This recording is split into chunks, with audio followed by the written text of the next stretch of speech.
Hello, I'm Eagle Gardens one on Instagram, and this is fucking talking shit with Eagle, episode 845. This is gonna be a fun night tonight. I got a great guest for us, Krazy Headz. How you doing tonight? Welcome. I'm doing great, man. Welcome. Thanks for having me.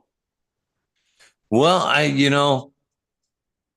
see that we are cameraless tonight, and it blows my mind, and I completely understand. But what blows my mind the most is that we are still in a spot where we are in a we can have red states, and people, you know what I mean, can get in trouble for cannabis, man. I myself, and like when I travel and stuff like that, I am oblivious to it anymore. I just like in my own bubble, like it's legal everywhere I go. And obviously, this is a perfect example that that's not always true. Yeah, that is true. I mean, it is. It's normalized in a lot of the country, but there are still places where they go pretty harsh on cannabis laws and locking people up. Not as much as they used to, because I really don't think anybody should ever get locked up for a plant. I mean, the laws were insane. What the lives that they've destroyed and just the whole thing's insane. I really think the whole cannabis law in the whole United States is really crazy. In some states, it's perfectly like another day and another dollar a marketplace, and then at the same time, like there's other places where you grow one plant and you're going to be in trouble, like serious trouble. So I guess we're getting a little bit ahead of ourselves. We should probably start right from the beginning, like we always do. When was the first time you seen the plant or used the plant, whichever came first? Oh wow! Well, that's a good question because in my case, I actually saw the plant first. Um, it was a long time ago, man. I was probably 11 or 12 years old, and my dad had set up a pretty nice grow room for the time. Like it was probably 12 foot by 12 foot. He was running 1,000 watt metal halay. It was, I mean, this was back in the 80s, so I don't think it was high pressure sodium yet. And I mean, it was in the infancies. And he got a divorce from my mom. And I mean, that was kind of at the time where I kind of like my dad like kind of split off. But I mean, I guess I should start from the point that like I accidentally narked on my dad. My brother and I had some babysitters when we were probably 11 or probably 10 or 11 or 12, somewhere in that range. And because he was growing at the house and we had some babysitters and we were like, oh, check this out, look at this shit. And my dad was like, "What the?" He was pissed. He was like, "What did you all just do?" He's like, "Do you all have like shit for brains?" And I'm like, "Well, my bad." So he chops everything down, puts everything away, and like there were other things going on that definitely wasn't any of the catalyst between him and his mom, but so he just puts a closet full of weed and some guns and shit like that, and then he kind of jumped ship.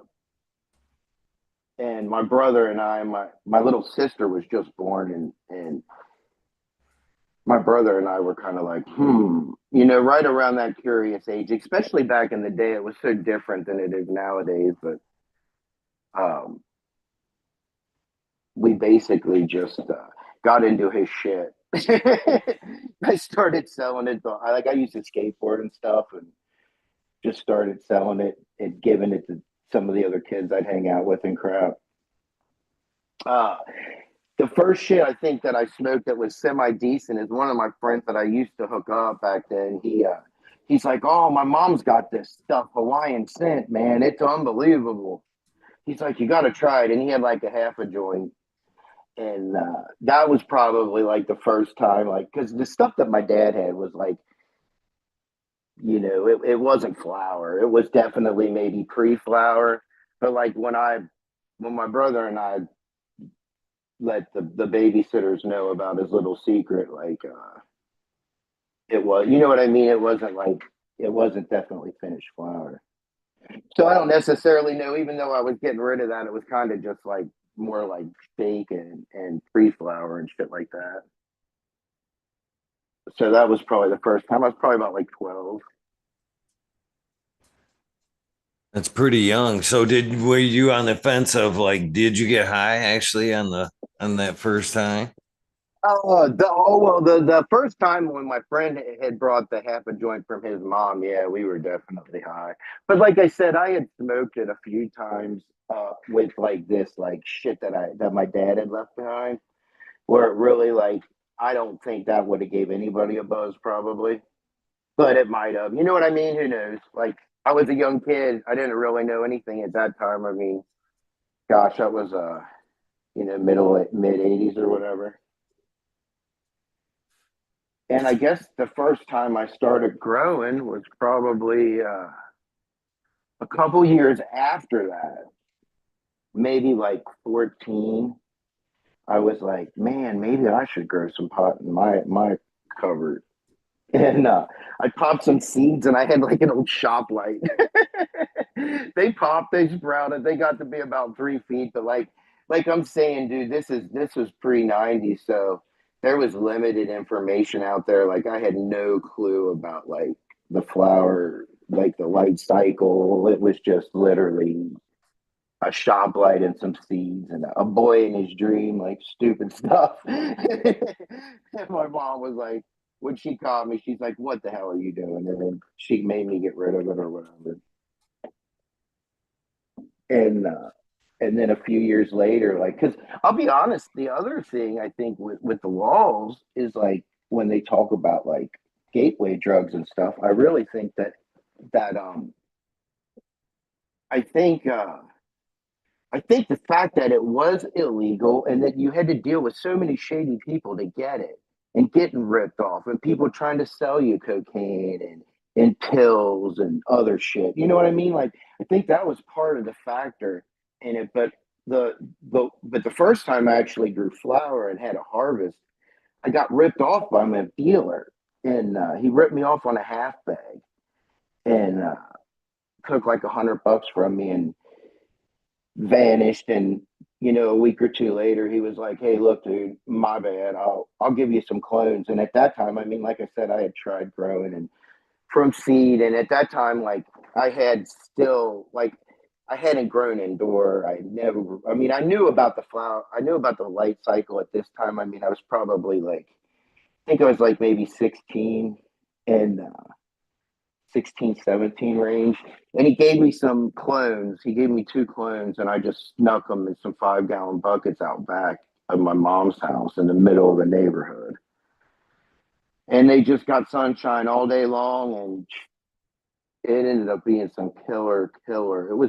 It were, the clones were Super Skunk from Cincy Seeds, like probably like mid '90s. Like it was some really, really good weed. I wish I could have kept the plant. And I just put them in those buckets, and I I would read High Times all the time. I mean, back in the day, that and getting some books was about all the way. That was about all the information you could get, and or at least I could, especially being in a red state. But I would just read and read and read, and I was giving them like some Bud Swell and some different, organic freaking fertilizers. And dude, they turned out so good. They turned out so good. Like we probably got like, I mean, they weren't huge because of the time of the year he gave them. So I got maybe like 12 ounce, about 12 or 14 ounces off of them, like each. But it was really cool, and it was super cool. And when it turned out so good, my buddy was like, "Hey, next year I'll give you some if we split it," and that kind of shit. And so for a few years, we would just put some out back in like from that first year, they were just right out of the backyard. But then we started going out of the yard and in the backyard a little bit. But and we did that for a few years, and then I think maybe the third year we had like probably quite a few plants outside, and had some northern lights and some white widow and some lemon indica, some jack herer. Fucking had all kinds of. I mean, it was just like a little sweet patch. I'm trying to think what else we had down there. And this is the funniest story, Eagle. My neighbor down the street, lady kills her husband. He was a pilot, right? So you're talking crazy amount of police officers, more than you would imagine for anything. Well, we've got this little plant, this little plot of some sweet freaking plants. And I used some of that Alaskan fish shit stuff. Stinky as all get out. Go down to my spot, and I'm like, fuck, half my plants are just gone or dead. They weren't, they got knocked over. I think a raccoon got into them after like analyzing the situation. And but I'm back there and half of them are gone, and I'm like, oh, dude, we're robbed. I don't know. And they're like midway through flower, not even midway, but they were flowering for sure. And a couple of them were still, I guess, salvageable, and a couple of them weren't touched. But I'm like trying to quick do some emergency like planting, and I hear a freaking police officer. And I mean, this is the days of the helicopters and shit. You know what I mean? Like, you didn't want to hear helicopters. You didn't want to hear police if you were growing pot. And I hear a cruiser. So I'm jumping out of the woods, getting back into through the yard, through the gate, back in my yard. And I just hear like one after another, like going down the street to where there's like dozens, maybe 30 cars. And I have no clue. I'm paranoid as shit, like thinking, oh, I'm going to jail. It's over. And yeah, finds out that the lady down the street had murdered her husband or something in like a murder for hire thing. And it was crazy. But we ended up salvaging like a really good white widow, a lemon indica, I think a super skunk, and some jack herer. So it was like pretty good. But like out of five, we might have harvested five plants when like we probably planted maybe like a dozen, which I shouldn't probably really be talking about, but I think it's out of the statute of limitations from back then.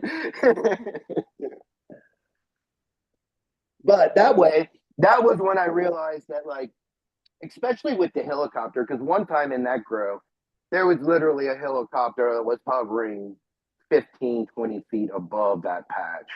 And I mean, for maybe 5 minutes.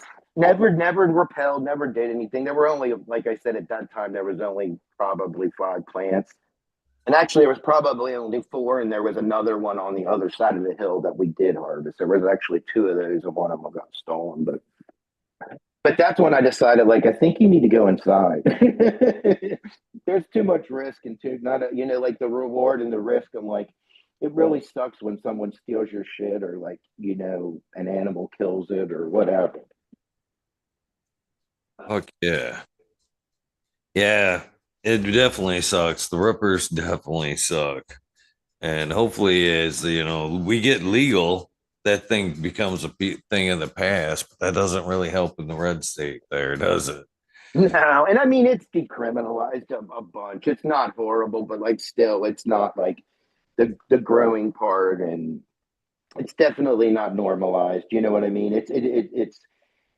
It's getting there a little bit, like being close to a state that is a red state that has rec, but it's still like, you know what I mean? It's still like it's nowhere near what it should actually be like. I mean, I really think it like cannabis history. Well, as I think about it, and you kind of point out there are a lot of states that our cannabis is acceptable, but you got that we could still be outlaws just simply by growing the home grow. 100%. So, and that's sad. Just to try to be self-sufficient, you're still an outlaw, which I don't know. To be honest with you, I kind of miss slightly some of the outlaw side of cannabis. Yeah. I'll never, ever, ever like want to hear the helicopters even to this day. I've got some serious PTSD over that shit. Like, I couldn't imagine having to feel to like a whole mountainside and dealing with that shit. That would be something off the. You'd have to have balls of steel. Yeah, it's not even a thing here. I'm way too lax. Back in the day, like you're talking, man, you driving around and you had a fucking roach in the car and your ass would just pucker. If a car, you see Oh. the cop cut and he pulled out behind you, you'd be like, oh no, oh no, how can I get rid of this? Oh, talking of that, I got a great story for you. So, a couple friends of mine, we were out by like where my like so I'm estranged from my dad, but like growing up through my teens, I kind of like was in a relationship with him, pretty much. But we were out at his house, and there was a bunch of us, and we're like, oh, let's go out for a doobie. And I'm talking, we were in like gosh, like a early. It might have been. I think it was actually. I was going to say a launcher, but actually it was a Hyundai Scoop, like early Hyundai. And my friend had this car called a Hyundai Scoop, and it's probably seats four people. I wouldn't imagine it being five, but maybe. But we probably had seven people in this car. You know, teenagers going down the road. We had three freaking hog legs ready to spark. But we're like, oh, let's wait till we get down by the river because this one river road, we would just all everybody would go down there and get high. Drive. It was about a perfect drive. Like you could just go in the route, you'd go all the way down, burn one. By the time you come back, you're about you're it's just about the perfect. And it's scenic, and you're along the river. And we turn down. We get to the bottom of the mountain. Like it's not a mountain; it's more like a hill. But we get down at the bottom of the hill, and it's like a freeway, and the main road just keeps going straight. So we're going to make a right, and as soon as we've already sparked the doobies. As soon as we make a right, dude, there's like not a dozen, but maybe like six cruisers, and the police officer comes up. The windows are halfway down, and I mean it's like Cheech and Chong, just the smoke's bellowing in his face, and he says, "It's your lucky night, boys." He's like, "Do you have anyone in your trunk?" And we're like, "No." But they were looking from some dude that must have robbed a bank or something and he was on the run. And because we didn't have him in our trunk, they could get two shits less. But the horrible part of the story is that two of the doobies got tossed out the window while we were cruising up to them because everybody was so damn paranoid and we only had one left. And this is where it even gets funnier because they're like, enjoy your night. So we just drove off. We fire up the doobie, and I can swear that my friend puts it out the window to tap it, and it just gets sucked out of his hand. So now we've got seven kids in a car, and we're like planning on driving, maybe 5-10 mile trip, and maybe no, it's probably a little longer than that, and we have no weed, and not to mention there's police everywhere because they're on a drag looking for some person. That's nuts. Yeah. Yeah. The police can be. I actually swallowed a joint one time, just like in the movie, like a movie type scene. Me and my buddy George are heading down the road. We fucking get a sheriff pulling up behind us. And the next thing we know, we get fucking, he pulls up next to us, just does kind of like one of these and then falls back. My buddy George hands me this joint. He's like, eat it. I'm like, I don't want to fucking, he's like, do it. I end up swallowing a joint. I was like, fuck it. Yeah, I mean, you got to do what you got to do. Cop pulls us over and just kind of checks us over a little bit. Nothing to do, fucking we pull off. He's like, you swallow that joint? I'm like, yep. And I kind of like I burped that fucker off. I'm like, there you go. And it was all covered. I've done that before. Like you burp and it's just straight weed. Like, ooh. Yeah. So how long before, growing became kind of like serious? I mean, it sounds like it's So it's So that's like the weird thing I think about it is that like the so like you look at like the whole scene of it, and it's like, so that's what I think's really strange about today with the market and everything kind of like coming together, and we're trying to figure out what's going on. But it's like you're saying, you go back in the day, everybody was outlaws, we were criminals, like, you know what I mean? It was like, and people grew for two things. They grew to usually just make money. Like that was a driver of a lot of it. And a lot of people would grow to, like you said, supply themselves with medicine or whatever. And I always came from my growing part of it came as like, even as a young kid, which back then, like it was, I mean, it was a mortal sin. Like it was way different than how, the public perception of cannabis back then was horrible. Like it was so, I mean, it's hard to even think where we've come and how people were looked at that like grew cannabis or smoked weed or any of it. And it's like, but a lot of the people back then, everyone was criminals, but a lot of them were growing for profit or, you know, and for love. And then there were people that were just growing for their own medicine or however, whatever the case is. And I'm sure a lot of people, but being illegal, the risk reward thing, I just always love high quality weed. You know, when I was buying it, I always wanted the best I could find. Like, so that's kind of what led me to growing. And what this is what I was going to bring up when you were saying it, 'cause it's the sad thing about these states that it's even legal and they don't let you grow. It's like growing cannabis is like there is a it's not only like a spiritual thing, but like it's a very rewarding thing. Like for people that are sick or people that like are down or whatever, like it's really crazy with like how much like you get besides just the cannabis, just besides the resin, which is what I'm after.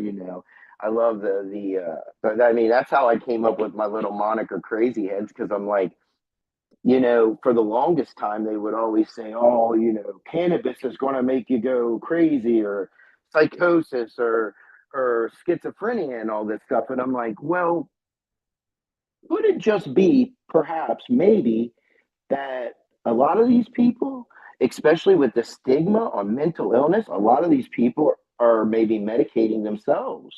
You know what I mean? Like, it's not the cannabis that absolutely makes them schizophrenic. It's that they might not be, their brain chemistry is a little bit off, and they're probably trying to find anything to make them normal.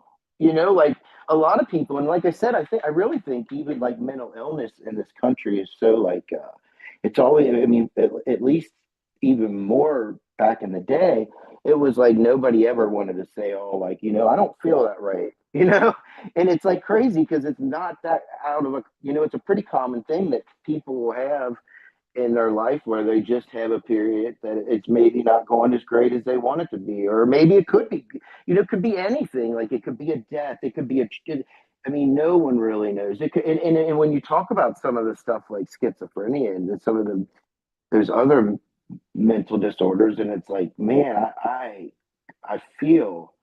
I mean, I could not imagine just like all of a sudden, like you know, 26, 25, whatever, whenever it's different onset for different people, but just all of a sudden, just, your whole world just changing. It would be, I mean, it's really crazy. And if cannabis or anything can help anybody, I think it should at least be tried or a possibility. Like everyone's metabolism's different, so it may work for some, it may not work for others. But I really think them trying to blame cannabis for psychosis and schizophrenia and the other mental illnesses, I think is really a shame, because I don't really think there's any proof to that, and I think they just say that, and I think it's more of like a self-medicating kind of thing.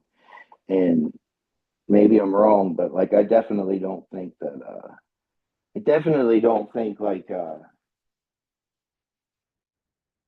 that, oh, the weed's so much stronger now, like that whole farce. It's like, really, like, let's get it to be 99% THC and I'll dab all day. Like, you know what I mean? Like if someone did a shot compared to a dab of the THC demon 99%, like, really, like, you could dab that forever. I mean, someone that's a seasoned cannabis user, like, it's not good. Like the fact that they make it sound like, oh, it's too strong. It's like, really, this means that you have less knowledge of cannabis than you're even pretending to know about. And everybody, and it's trickled down because everybody wants that high THC number, and it's like, it's not. There's so many different things I think that's involved in the whole process that it's not just THC.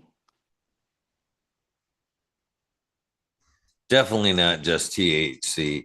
And out of all the people that I've talked to, which is many, many, many people on this subject, that you've already mentioned the common denominator, and that's they didn't necessarily start smoking, or I should say, continue to smoke weed because it made them high. It made them feel more normal and comfortable was the reason why they continued to smoke cannabis. It wasn't necessarily, you know what I mean, the high that came with it. It made them more comfortable in their own self, which made them more sociably comfortable around others. So you've hit the nail on the head for the most common ingredient on why people fucking, and that's why I think cannabis across the bill, why people use, grow, or whatever. I know this applies to myself, is we're just looking for a better quality of life, and cannabis helps offer that, just a better, that's all, you know what I mean? Not looking, 100%. just better quality, that's all. I couldn't agree with you more. And the other thing I think that's crazy is like, I don't, I mean, here's the first thing that you always have to think about when you talk about people is that it's just like pharmaceuticals, like alcohol, anything. Like every person basically has a different system that metabolizes things differently. We all have a common system. We all have the same systems of the body, but like the way I metabolize a pharmaceutical or alcohol or cannabis could be way different than how someone else metabolizes it. So it's a different effect for each user. And, I really think like for myself, it's not even comparable. I mean, I can focus and I'm so like I really think cannabis is a focusing drug. Like I really think it helps me not only think but like be creative, but it really helps my focus. And I've noticed that like it's strange to say, but growing up playing video games, we would play games and we would play and get stuck and it's like, you know, you could get high and then play and it's like you could just I like to play sports a lot. Really, I was golfing earlier today and I love sports and I love competition and it's like I really think it does so much to help the human body as far as like you were saying, like make not only make you feel normal and make your experience of life better, but like it literally. I really think in the near future, like when they start doing testing, that's like legit. We're going to find out, like like with the CB2 receptors, that like this is literally controlling a lot of our body and a lot of our mind and our a lot of our human responses to like like your I can't think of the word, but like like your immune system and like your auto nervous system, like things that we don't even things you don't think of, you know what I mean? Like, but the basics of like I really think like there's a sweet spot with cannabis in me and like where I'm like at homeostasis and I'm going right flat. Like, you know what I mean? Sometimes it's you don't want to do too much or not enough, but I definitely have a point where like if I'm in consuming, and I also like to consume all types of cannabis, like I like to dab. I like to smoke joints. I like to eat edibles. I like to. I love hash. I love to make ice hash. I love to make water hash. Um, Fun stuff. Oh yeah, I'm with you on the hash there. I actually got a little taste of some bubble hash over the weekend, which I miss, man. Out of all the extracts, I'm still right. Oh Nice greasy worm. It don't get any better than no, and I'll tell you what. This is how sick I am, Eagle. That the very first time that I grew and I had that outdoor harvest, man, that super skunk. I'm drying it and shit, and like I said, we had a pretty good amount. my brother and I, like the guy gave us each a clone, but like he ripped me off. So I'm like, my whole life, I'm like, I don't know how the hell that works out. My brother gets 14 ounces because his plant was bigger than mine. And I'm like, what the fuck? I'm like, this ain't cool. Um, but yeah, and so it's dry, and I'm like sitting there. I had it on a screen, and I don't know if we were trimming or if I had read an article, but like I was literally like, man, look at the resin just fall off through this screen. I'm like, I'm catching every bit of this shit. And so then I put like a mirror underneath the screen. And this is just a screen from outdoors, like a window screen. Like, I cleaned it first because it was dirty and it was in the under crawl of the basement or whatever. But there was a screen and I'm like, shit. And it was like snowing.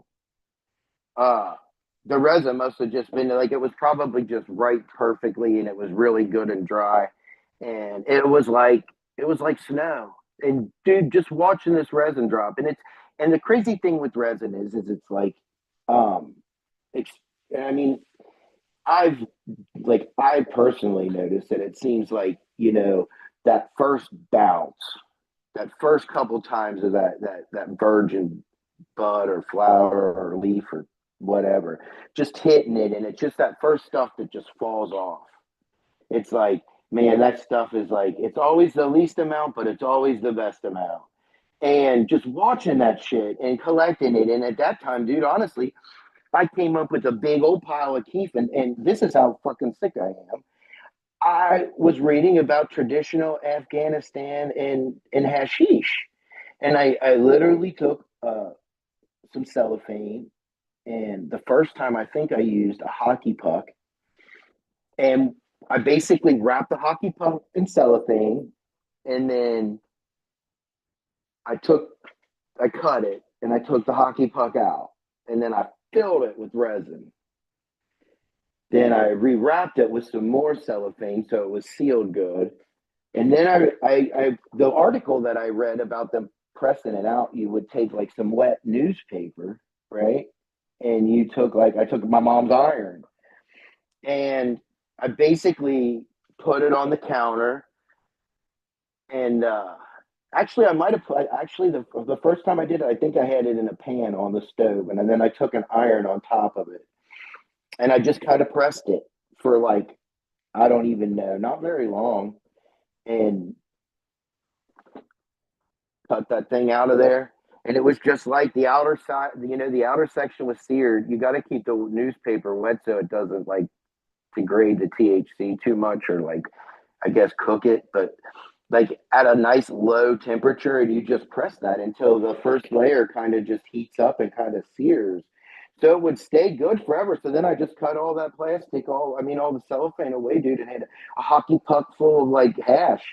And I've loved it ever since. And then the whole reason I stopped doing that is because I read an article, which now I found out that Skunkman Sam was the one that wrote the article or had it published. And it was literally before the bubble bags and all that shit. There was an article, and I think it was in Cannabis Culture, or it was a High Times. It was one or the other. And it was literally an article where you take ice and bud and put it in your blender and blend it. And then you would pour it over, like, they have like it was just like a sieve with a coffee filter in it, basically, and the coffee filter caught all the fucking resin. It was genius. It was water hash. It was really good. I mean, it would, like, if you use, I mean, and anytime, like when you're making when you're using water to make hash, it's always like fire in, fire out. Like if you don't have bubble, if you don't have resin that's going to melt, then you can't do magic. Like you can't make something melt that's the resin. If it's not going to melt, then you can't. It's not good resin. That's about what it boils down to. But this was really good resin, and like from there on out, I'm like, wow. So I made that for a while. That was the way I would make all my, like, I would, like, all my trim. I would always turn into hash, and I would make water hash, and that's basically how I processed it for a while. And then the bags came out, and then it was a different game.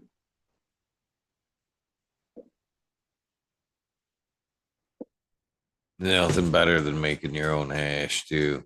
The spoils of being a grower there between scissor hash and actually bubble hash. That's you know And that was joints good as enough. fat as your finger. I always noticed I roll big fat joints when I have a nice harvest. Yeah. So I guess what the first serious grow look like? Do you want to talk a little bit about that? I mean, Well, I mean, well, to be honest, I really was like always in for like the highest quality resin. I never ever tried to sell for money. I don't have big, huge steel balls. So I'm not one of those guys like that was like in it, like, because that's what I'm getting back to what I was saying before. That's kind of like where I'm heating up my little dab rig, but like that's kind of like where I think, where where we're trying to figure out where things are going with the market, because it's like there's so many people that were growers that love cannabis and grew it either for money or for whatever, but we were criminals and outlaws. And it's like before when you were saying about states that don't let you grow, and it's like, right. And a lot of those states, if you look and you dig and you say, why does it cost so much money to do business? Like to start the business, to do the application fee. Do you know what I mean? Like they've literally priced out most of the average people that even were outlaws or growing cannabis or whatever. They almost made it to where they don't want you growing it because you're not going to buy their shit, and they don't want you growing the shit because they want to sell it. And it's like the market in general, a lot of it is like, like the one thing I could never figure out, and I don't even care how big of a company I owned, but like when you're growing something for resin, you're growing it for the resin, you're growing it for the compounds inside the resin. Why you would ever, and don't get me wrong, I'm not trying to throw shade on anybody. Like if somebody's doing something, then good for them. I'm not trying to be a dick. I mean, I am a dick, but why you would ever put it in a fucking machine trimmer is beyond me. And somebody could be like, well, it's just a lot. And I'm like, well, dude, you might want to come up with another way. Just because you're literally fucking molesting the resin. And then I apologize. I got a sailor's mouth and I'm not a sailor, but you know what I mean? It's just like molesting the resin. And I'm like, why would you do that? Why would you spend all that time and all that energy to to create something so wonderful and then just destroy the resin? I don't know. I don't get it. It's definitely a profit thing. You know what I mean? It's cheaper. They don't, and at that point I'm like, okay, whatever.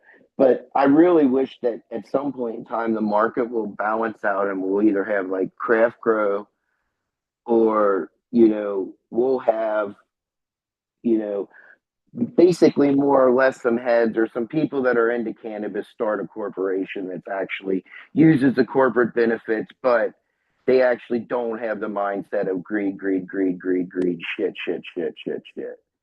I mean, to find out that a lot of these people in these legal states aren't fucking growing weed. Like, I mean, they do for the flowers, but a lot of the shit when they're making the edibles and the freaking extracts and the vape pens and shit, they're literally buying cheap freaking hemp, CBD isolate, and turning it into THC. And I'm like, what the hell is this? Like, it's definitely cheaper, and you end up with THC as the end product. But it's like, man, you're not even growing the damn plant. Like, what the hell's going on? Like, this is so out of the norm. Like, this is not like, how we should be treating the plant for one, and two, like, that's not like, that's some crazy, that's like some, it's kind of like what they do with our food. I don't think anybody wants more of this stuff. Like, can't you just grow the plant, make a nice little, compound, and then make you some edibles or, whatever? Like, what the heck? yeah, unfortunately, I don't think we're going to win that war until we actually get back to showing more and more people the beauty, the fun, all the good stuff that comes with the plant. You know what I mean? Until they get that side of it, they're just going to look at it like cheap flour, cheap flour, cheap Yeah. flour. We need them involved and in love with the cultivation side of it. And then, like anything else, it's a for tomato plant or anything else they grow. You know what I mean? This is the best tomato. And Oh boom. yeah. So you just segue to the greatest, like to the this is the greatest segue to Subcool, dude. Because for two reasons. One, I remember watching Sub and how he would talk about that shit where he'd be at cannabis events and people would bring him shit weed and be like, "Look at this, dude! I used your seed," and he was like, he was always magnanimous and he was selling them seeds, so he didn't want to offend them. And he's like, "Oh yeah, that." I always remembered him talking about that shit, but like, yeah, that like, and I forgot the first part of it when I was thinking of that, but there was another thing that lead into that was Subcool, but like, yeah. I always thought that was funny when he would be like, "Yeah, dude, I really just don't like when these people give me this mediocre weed and shit." Like he was a hoot, man. Oh, his message of overgrow. That's what I meant. That's where I was going with that. Like that, that message of just everybody overgrowing the government or overgrowing everything was just like he was such a unique character. He was really he was something else, man. R.I.P. Subcool.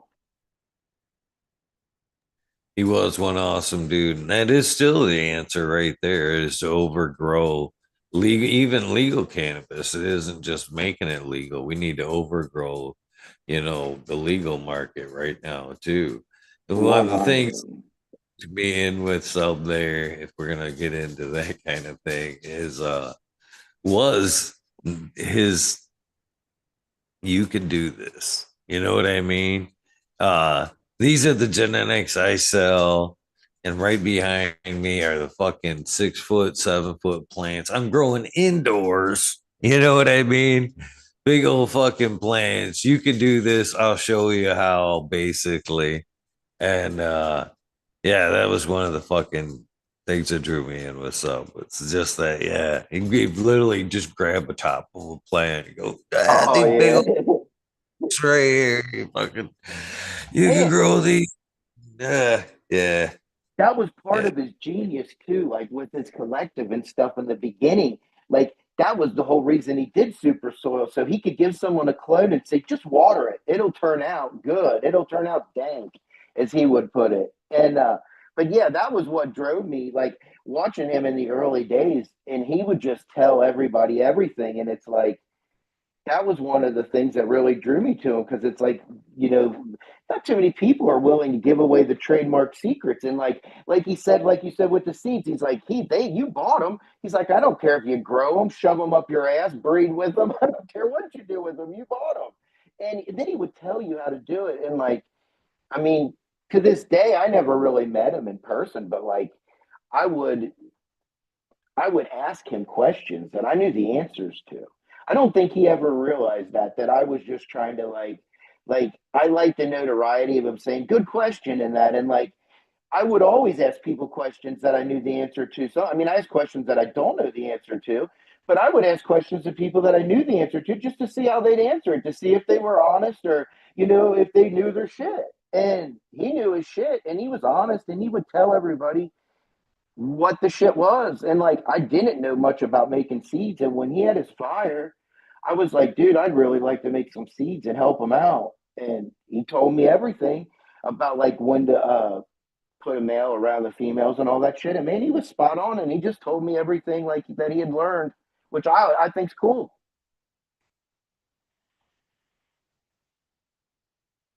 It was cool how open he was with that. And there was a still that for the longest time, I want to say things in cannabis opened up knowledge wise about 2015 ish. Yeah, but Yeah. up until then, it was still kind of like if you had the cut, you weren't necessarily wanting to pass the cut. You know what I mean? Then there came a point where everybody was like, yeah, you try this and passing things around quite a bit. But there was a time where people kind of sat on their trade secrets a little bit more. But it's the beautiful thing today with today's growing, the open sourceness of it all. And I think, like you're saying, Sub did usher all that in. Not he was like, I don't care if you buy my pack seeds, I don't care if you breed with it, whatever. Like you're saying, he was a very open book about how to grow. And yeah, a lot of great times were had with Oh hell watching those. yeah, man. Even today, go back and watch one of those episodes. It still kind of reignites the same kind of feeling that it had then. I don't know if these days it's more nostalgic. You know what I mean?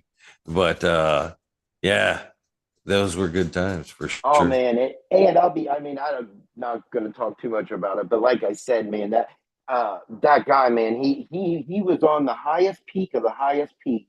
I mean, I like his story like would be the most amazing story, and like you said, with that catalog of knowledge of that he put out there, and like when he started, fuck, first the morning show to the weed nerd show to like, I mean, it's literally like it's compounded. It's so much knowledge. It's almost like I like to watch. I've watched Hash Church for a long, like from the very beginning, from the infancy of it, and it's like if you really just listen to the amount of knowledge that's just dropped, like it's all the cannabis information you could ever need. Now, I will say that we are in a new, not like a new age, and it's kind of stupid to say it like that, but like especially like where we are in the forefront with like the normalization of it there, it'll come soon that we're going to be able to do tests and find out things and breed with modern technology, and you're going to be able to learn a lot of information about cannabis in a short period of time, which, you go back and you look like 2,000 years ago. And I mean, honestly, that's probably where we should have started with not my story, but like the story of cannabis, because honestly, Eagle, I think it's probably the most underrated plant ever known to man. I mean, and it's really a tragedy what we've done to it, because not many people know when you think of like cannabis, like you got to think of it as like, okay, you have you have different subsections in the cannabis plant. Like you have technically by the scientific term, you have sativa, which by the scientific term, cannabis sativa is actually a hemp plant. And when you go back to like hemp and you go back to the early days of Marco Polo and shit, and you think of all the exploration in the world was all from the hemp plant. It was the fibers and that made the sails and the ropes and the trading. Like without cannabis sativa and the hemp plant, like none of that stuff happens. Like there was no other form of rope or sail, and people could use it as a food and as a medicine. And then you've got these narrow leaf drug cultivars that are equatorial, and they give you this uplifting energy, and you've got all this craziness, and then you got other plants that are like, there's broadleaf drug varieties, and they come up in the Afghanistan and the Pakistan and the Hindu Kush mountains and all that shit. And narrow or broadleaf little leaflets, but like little short stalky plants, and way different high and way different attributes. And it's like they all came from their own little area, but like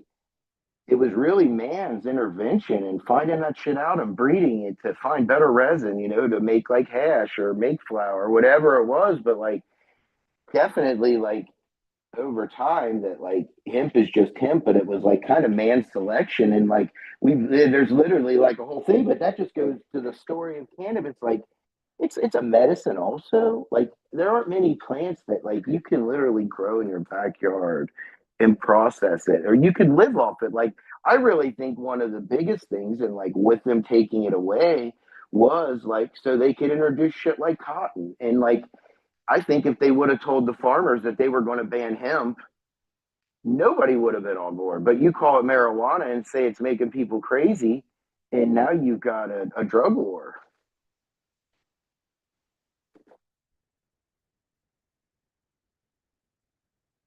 It is crazy.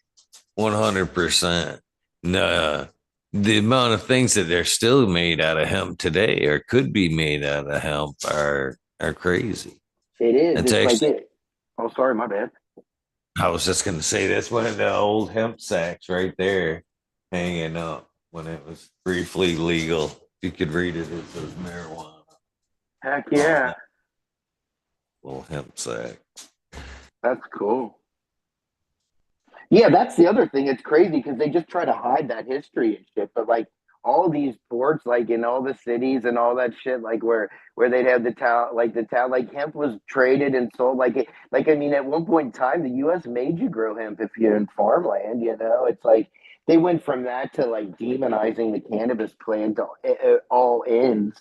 And then you look at it, which is funny, like you look at lawmakers and it's like they don't know what the fuck's going on, you know, both sides. But it's like if you look at what they did with the hemp bill, you know, like literally legalizing pretty much THCA, you know, like not knowing that that's actually the compound that forms THC, like Delta 9, like, whoa, okay, like with the seeds and everything. And I hope all this shit doesn't get rolled back. I hope everything gets ironed out and we come up with some sane policy on cannabis like nationwide and in every state and people don't have to worry about like you know what the hell's going on, like you know am I put on my like you think of some of the stories and you think of these kids that had seizures and shit and these parents that just wanted to put their kid on CBD oil and they literally got uprooted from where they lived, their states, like they would literally have to move across the country to treat their child. Like that's just insane to me. Like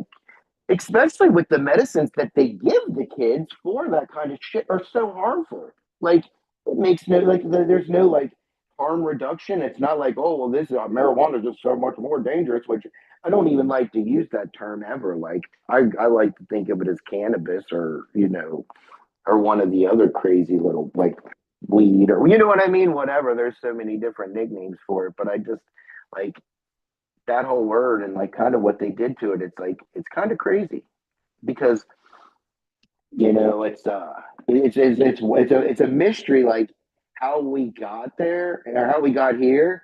Like especially when you think about prohibition and where we were, like you said 2015 there's all so much information and the internet and all that shit and people streaming and even a little bit after like in the 2000s like up until what I think what did Colorado turn in maybe like 2012 they legalized it might have been 2012 but even from there it's like the whole you know like if you think about like where we got how the heck did they get to where they got to like with the insanity of the drug laws and all that crap like and I guess I didn't really I don't know when I learned this and it might not be factual and I hate to ever pass on wrong information but I'm pretty sure that I heard that the alcohol industry or the alcohol lobby was the actual funding for the Reefer Madness movie that they were actually the funding behind it and it's like isn't that a freaking joke like how the heck is that like you know I just that boggles my mind and the drug testing shit you know in America, it's really hard to get a job, you know, with cannabis in your system because it stays in your system. But I'm like, oh, like it's one of the only ones that stays in your system, and I'm like, you store it in your fat, and I'm like, our bodies are so intelligent, like we don't store toxins, you know, like for the most part, like our body, if it detects something that's not good for the body, it expels it and destroys it, and it doesn't do that with cannabis. It stores it in the fat. So that was always one thing that befuddled me. Like if it's really bad, why is the body holding on to it? You know, like is it balancing shit out? Like what? And I'd love to find out, like you know, all the science behind all of it. Like find out, like you know, maybe there's another cannabinoid, like not only other cannabinoids but other like receptors. You know what I mean? I heard them talking about maybe like a CB3 receptor or like you know we don't really we're at the infancy I think of really knowing like what it's actually doing. Like, and I think for so long, you know, back in the day, they wouldn't even let you test it unless you were trying to find a negative. a couple smart scientists were like, well, okay, let's look for a negative, but only report the positives because there were no negatives. It's not like they were hiding the results and saying, oh, they couldn't find the negative that they were looking for. They would report the positives. But, the government and the funding, the government want to give them the proper licensing and stuff to do it. So it's like, I think we could learn a whole bunch if we like really dove into the cannabis plant.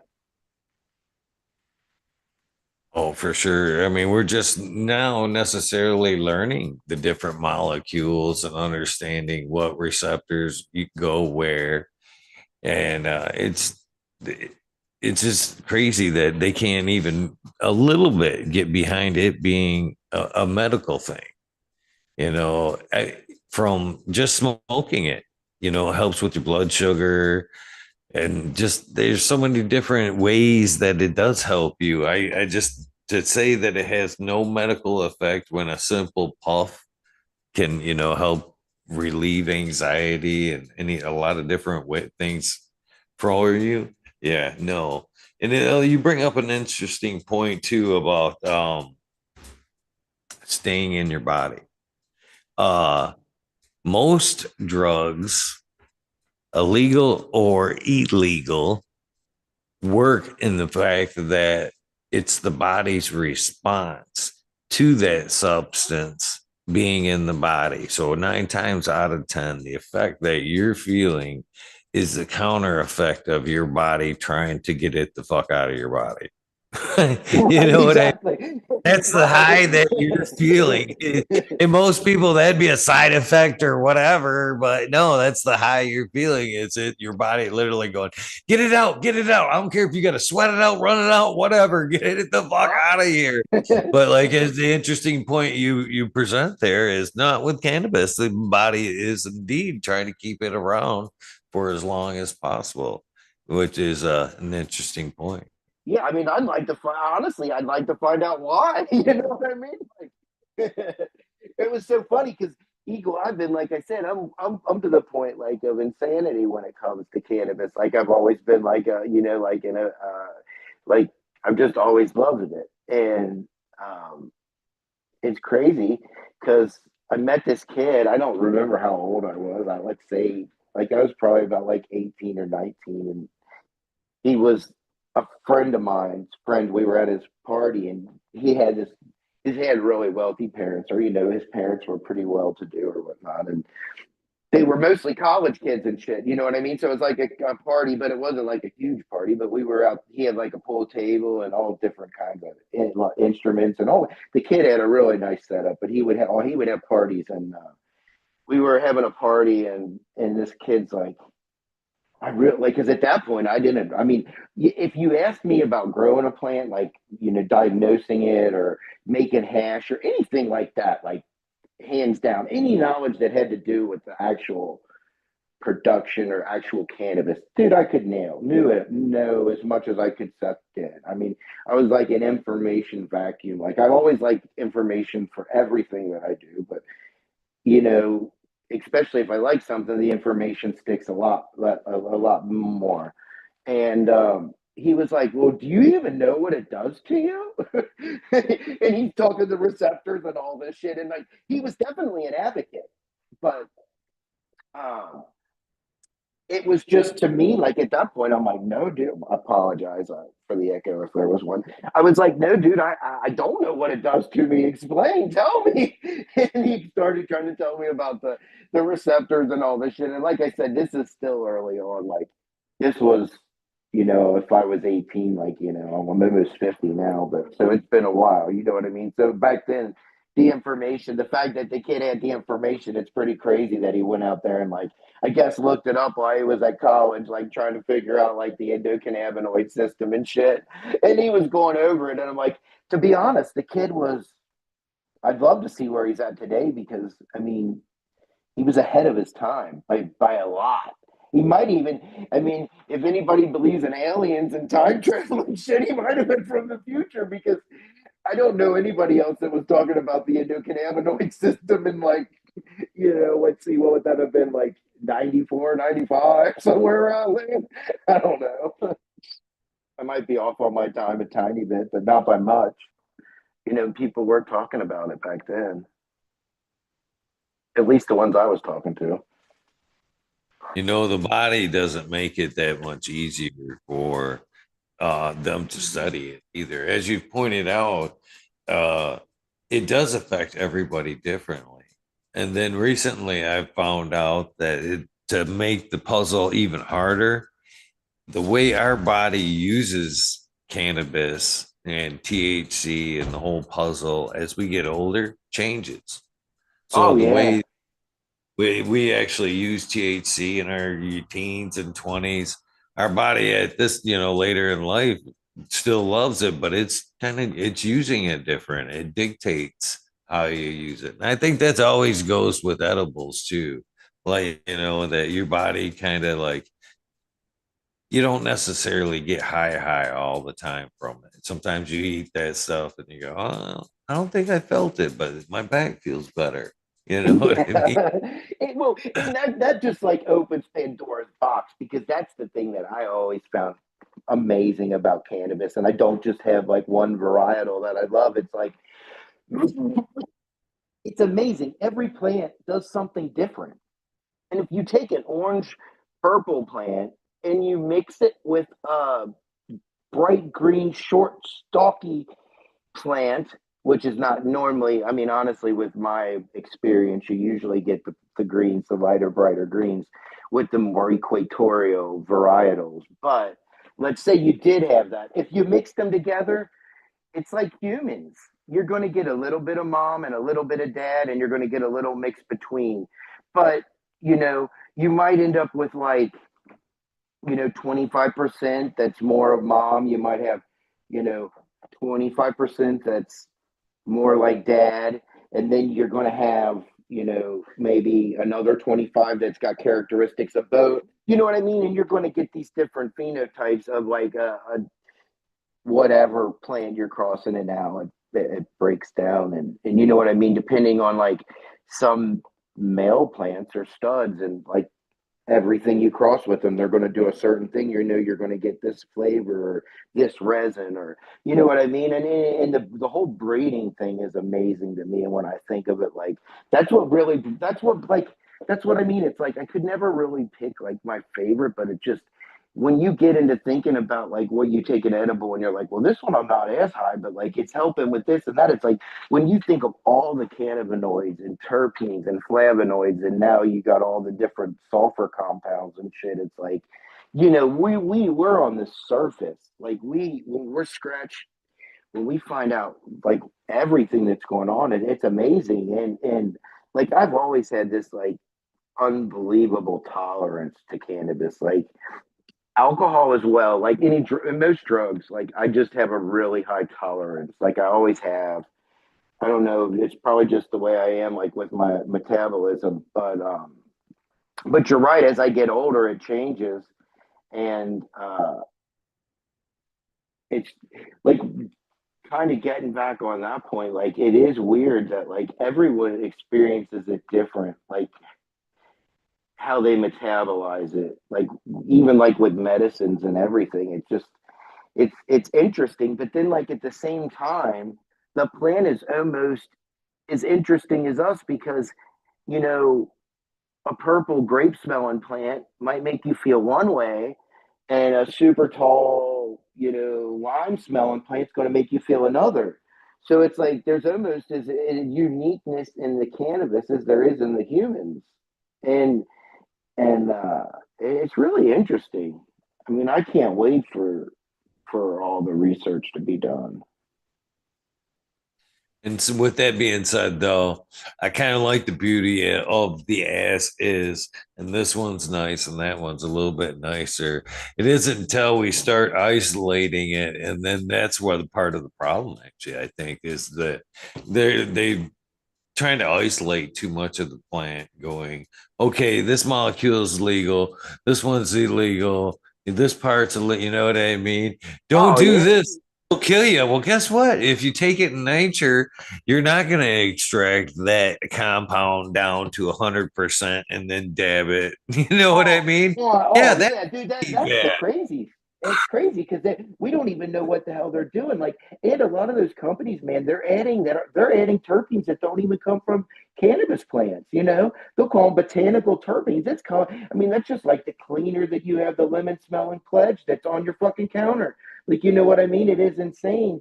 And that's the other thing. I mean, when you talk about that, like when you think of that aspect of it, like you look at how the gene pool is getting bottlenecked because a lot of the people that are breeding are like, oh, let's just take, let's take the most popular thing right now and cross it with the next. And it's like the gene pool, like, well, to start off with, honestly, I think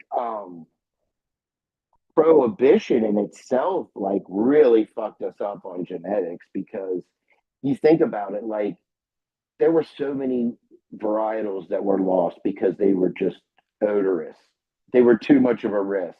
You couldn't grow them because you'd have, neighbors 3 blocks over like, yeah, the police are going to be here soon. You know what I mean? And it is like, so, and then the bag appeal thing came and the indica thing came and everybody wanted that bag appeal. And it's like, they literally bred a whole market to making seeds like that would, be for the market, that would, be for the growers that they're selling the seeds. And a lot of the stuff was all like, oh, let's see if we could get something done in 50 days. Let's see if we can have it make, no smell, tons of resin, tons of bag appeal. Let's throw some purple in there. And you got a lot of that shit. And it's like, I mean, honestly, that's what brought me to Subcool and TGA Genetics was the fact that I was reading his articles and watching his work, and he's literally like, dude, if you want red full melt resin, hit my Apollo 13 up, and you're gonna get red full melt resin. And I bought a pack of it, grew it out, and I had red full melt resin. And honestly, that's one of my other big things that I mean, you go through life and you have regrets and different shit happens, but like losing that Apollo 13 was I had two different um, phenos of it. I had one that was like a really kind of like a peachy, really light tangerine, really flavorful, gave you like the best high, would make you giggle and was just fun. Um, a lot of people really like that. But the other one that was my favorite was just putrid. Fucking tennis balls, armpits, freaking stunk. Like it was nasty. Baby shit, like just like Subcool would describe it. Like it was funky and made great. It made, wonderful full melt domes. Real good stuff. Real good. Um, and I regret losing that one. But the cool thing is like I said before, when Subcool's fire happened and he lost all his stuff, um, I was mainly running TGA stuff at that time, and I've always been like kind of like a collector. You know what I mean? Like of males and females, and if I run across something that's interesting, I'll hang on to it. At least I had. I used to have a library of a half a dozen things that I just kept forever. And up to a dozen at different times. You know what I mean? Because I'm a like seed hunter. I'm a pheno hunter at heart. I love to hunt. Um, I love to hunt genetics. It's great. It's so much fun. It's almost like what Forrest Gump said. You never know like what you're going to get in the chocolate or whatever that like said. Like you know what I mean. You don't know what you're going to get. It's or like a lottery ticket. You got a chance at pulling a winner. And then you've got all the different kinds and shit. So it's pretty cool. The way we grow the plant is different too. I this year I've taken some of the genetics that I've grown indoors and I've been blessed to be able to take them outdoors. And I tell you what, that same genetic, same clone from a clone, you know what I mean? Right. Night, night and friggin' day, the plant Oh, indoors, outdoors. It's I'm unreal. jealous. Yeah, outdoors in the full sun, man. I love it. I don't think you can really compete with it. I love indoor too. Like I do love the controlled environment and all that, but like there's something to be said about like, the sunshine and the wind and the elements, you know what I mean? The animals, like everything like coming to like you said, like with outdoor, like it's all about like the environment, like you know what I mean? That's like why each different environment is almost like with bourbon or whiskey or wine, like each region has its own soil and its own moisture level and like growing like I could only imagine. I've never been to Hawaii. I've never smoked anything from Hawaii other than what my friend's mom supposedly was from Hawaii, and honestly it tasted exotic, and they were well to do, so it probably could have came from Hawaii. But that being said, like I could only imagine what it's like to grow an outdoor plant in Hawaii, like with that Pacific, just that moisture coming. Like it's just tropical. You know what I mean? Like, can you imagine what that environment's going to do to that clone or that plant? Oh, I can 100% can imagine what different environments would do to that plant. What it does to your mood. You know what I mean?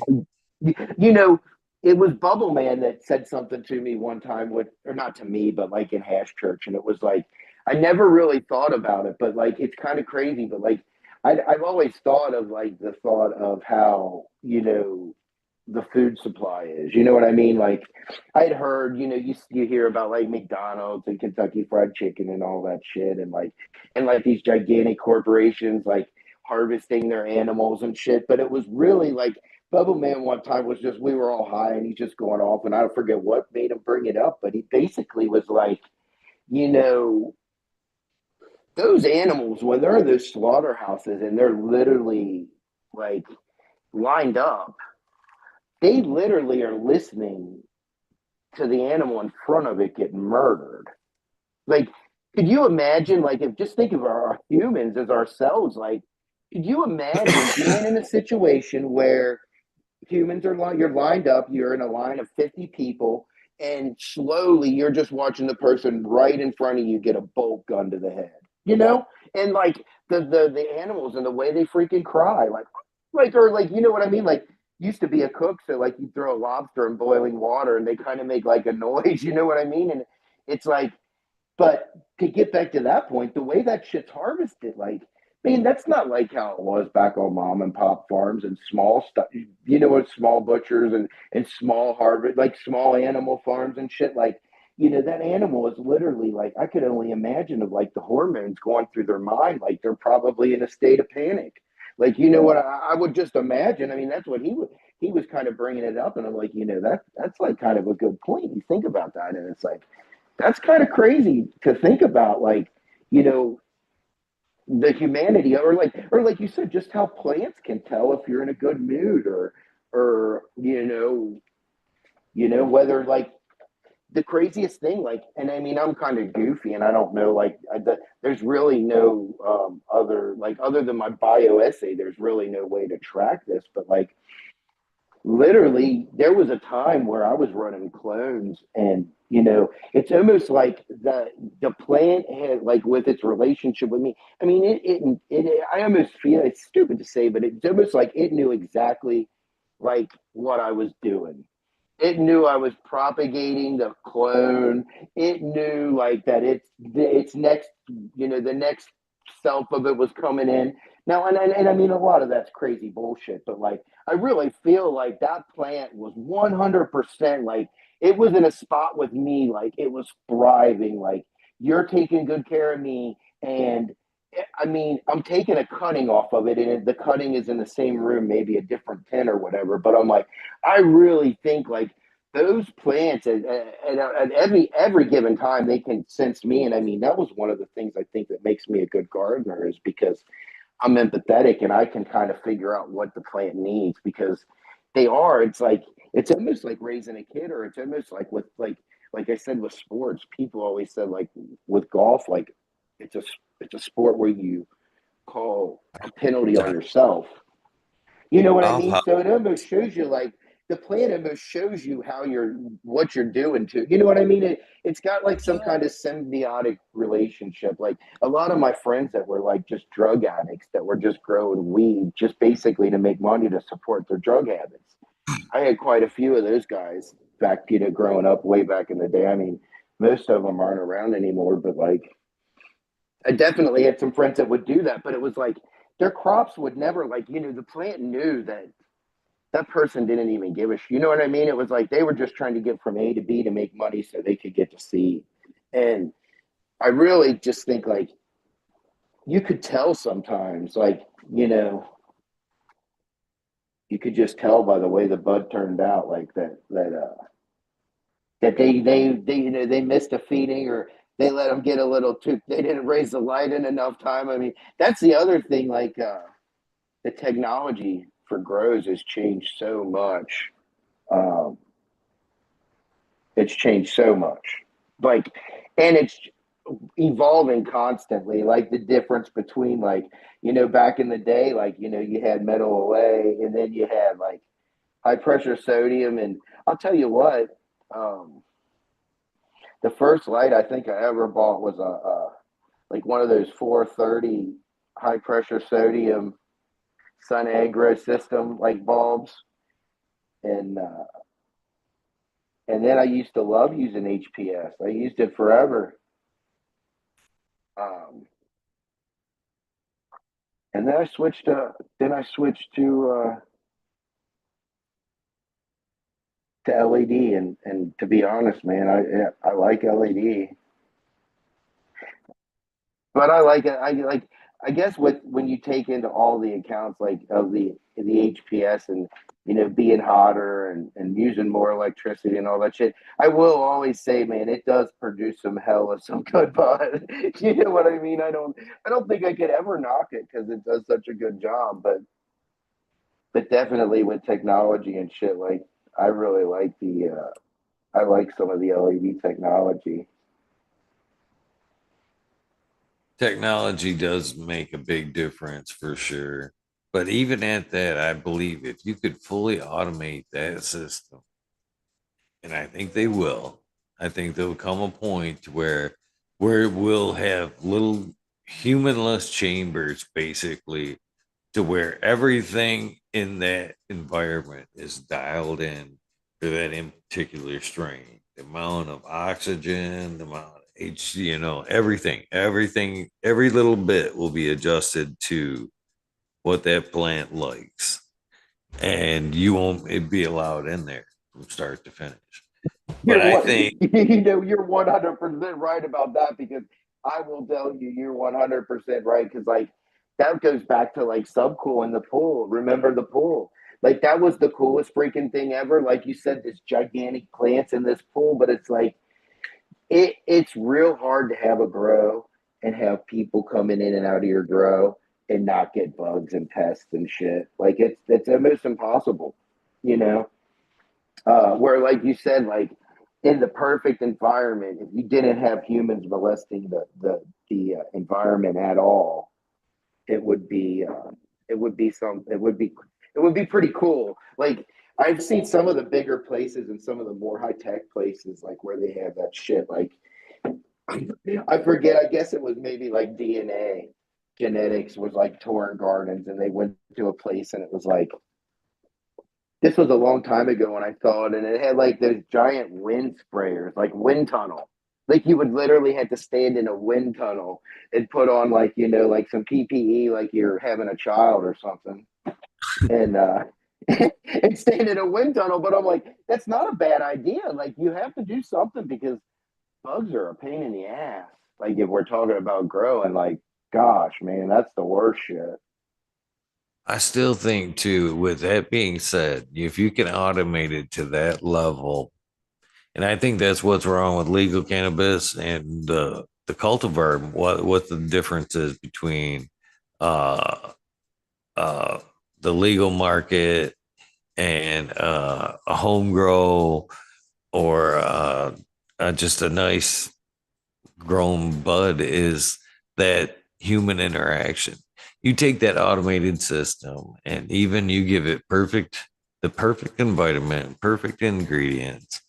Yes, will it grow you a beautiful bud and all that? Yes.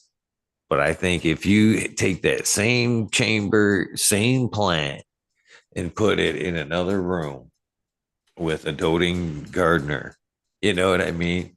Looking at that box every day, I put you in here so you could be the best plant you could be and stand there with looking at it with like big, doting eyes. There's going to be a difference. I'm sorry. I Oh, really think I there's that believe that. interaction right there Yeah. Well, enough to be. that It's, TLC. yeah, 100%. That human interaction. I thought it was kind of ironic the other day that it hit me that the plant itself is a remediator. It's a soil remediator. Then if it's grown dirty, whatever, and they try to put it in the market, what do they do again to it? They remediate it. So they Oh can yeah. put it back, so they can put it back in, they could put it into the legal market. I just think it's funny and ironic that they remediate the remediator. Yeah, it's kind of crazy when you think of some of the shit they're doing. I remember watching a video and like, I mean, because don't get me wrong, like back in the day, like Ed Rosenthal and all that shit, like the old school High Times and Ask Ed and all that. Like, don't get me wrong, there's tons of stuff there, and I mean, maybe people do this, and again, like I'm not throwing shade, like I'm not. I mean, I guess I probably come off as a dick sometimes, but I'm not trying to. But like, he was literally like a lot of these places now are like literally dipping their buds in hydrogen peroxide water like to kill, I guess fungus and bacteria and shit like that, or maybe I don't know what it is, but I guess it's so they can maybe get the play like trying to get it to pass and stuff. And I'm like, I've seen a couple of those dispensaries that list like the agents and the shit that they use, and it's on there, and I'm like, I just again like especially something grown indoors. Like outdoors, like the rain's going to hit it and shit like that. Birds are going to shit on it. Like, but the rain's going to basically get everything off. But like when you start coming indoors, it's like there should really be no reason that you would be dipping your buds in hydrogen peroxide water. Like so it will like pass a microbial or a bacteria or whatever the hell they're the fungal whatever it is that they're worried about failing, and it's like and then they dry that shit out and somebody's going to smoke that. And I mean technically, I'm sure if you looked at the chemistry of it, like I'm sure it probably all breaks down or evaporates or something, but still the whole thing of it is like my whole my whole purpose for growing was like to like and then and even now like I don't really breed but like a hobbyist breeder and I want to, but it's like it's trying to find that better resin. Like, you know what I mean? It's just that's something that tastes. And I don't have like I love sours, but I love fruity strains. I love hashy strains. I love like tropical strains. I love peppery strains. There's really not much that I don't really like. Um, there is some fucking minty thing that I had. I don't even know what the terpene was, but it's just really minty, and I don't really like that too much. But other than that, there really aren't too many terpenes that or cannabinoids that I don't like. And I'm always of the mind that like the full spectrum or like I think you get more out of it like when you have all the different cannabinoids and you have more terpenes obviously and different um, just a higher quality of cannabis like some of that shit you get that has like not even a percentage of terpenes, like everything combined, and it's like, man, this is like, I don't know. I don't enjoy that as much. It's like getting something that's maybe got 3 to 5%, 6% terpenes, where it's just loud and you know, freaking just. I really like we like I think the way and I'll ask you the question after Eagle, but like I think the way I've always judged weed was like my most important thing is like how it makes me feel, and then I'm probably like flavor. And then after flavor, I'm probably smell, and then I'm probably like just the bag appeal or like how it looks. That's probably the way I would probably say that's the way I like judge my cannabis. I think. Yeah, How definitely about affect you? effect first, flavor. Uh, Terpenes is one of the first things, though. You know what I mean? If I'm put nose in it, my nose will tell me right off the bat if I'm gonna like it or not. It will. 100%. I like that's what I always would say is the nose knows. You know what I mean? If anybody asked me anything about weed or anything about cannabis, that was always like the first thing I'm saying. I'm saying smell it and whatever's the most pleasant to you, whatever you think smells the best to you, try that first. And Now, and nine out of 10 times, man, that's going to work for you. Unless you now just don't work it at all. You know, some people just like it doesn't work. take that to the other side of things now. That's just using it. You know what I mean? That's just my overall just judgment of the flower. But when it comes to growing it, its effect and trimmability. If it's a Yeah, strain, I've got to there, spend a lot of time trimming on it. It could be amazing, but I may yeah. not.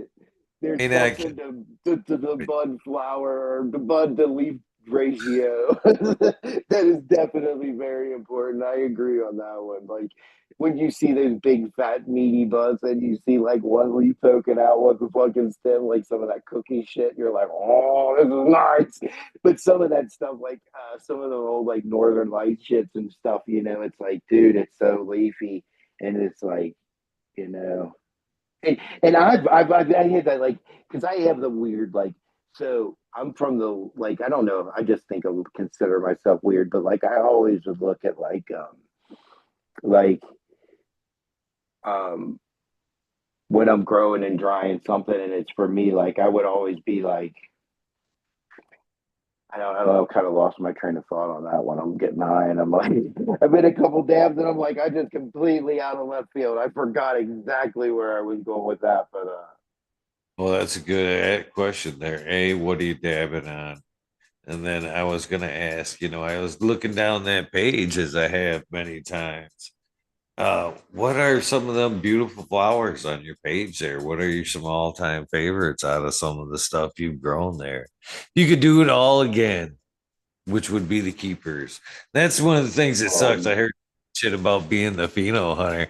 It's tough being a pheno hunter if you're not necessarily collecting clones all the time, and then it gets harder and harder as the library builds and builds to keep all the gems. You're approached with a harder decision all the fucking time, what to keep and what to throw away. Even right now, this run right now I've got some decent shit going, and I'm like, I told myself I'm just going to pop some seeds the next round. But as they're getting bigger and they're pretty and all that, I'm like, shit. I don't want to re-veg. Damn it. I should have took cuts. Yeah, I hate that. No, Not there's that the I bitch. hate it. It's All nice right. that they can re-veg, but yeah, that is a nasty one. When you're like, well, you know, I'm not on. If I like it, that well, I'll tell myself, I'm like, if I really like it, I'll re-veg it. But then you look at it, and like you said, you do a stem rub, you look at the structure, the way it's growing, the vigor, whatever it is, and you just like it, and you're like, oh shit, man. But to Yeah. get back to your question, so when I was a kid, I would say the first two strains that I would think about are varietals. I would think about was that super skunk that I had. It was there's a there's a there's a factory down the street from me or down the on the highway, and it's a flavoring company, right? And it's hard to describe the flavor that like it's just an aroma that's in the air, and even back in the day, like when my brother and I grew this super skunk, you know, we worked at this place down the road where we had to drive past the highway, and it was so funny. We would laugh because it was like the most unique candy, just tropical, fruity, like beautiful smell. Like it was so. But then again, every once in a while, especially once it got a good cure on it, it kind of lost that and kind of went to like almost like a baby poo kind of. not rancid, not skunky at all, because it was definitely more of like the lighter side, the more tropical, the more fruity part of the skunk. It was very fruity, but it did have this little tinge.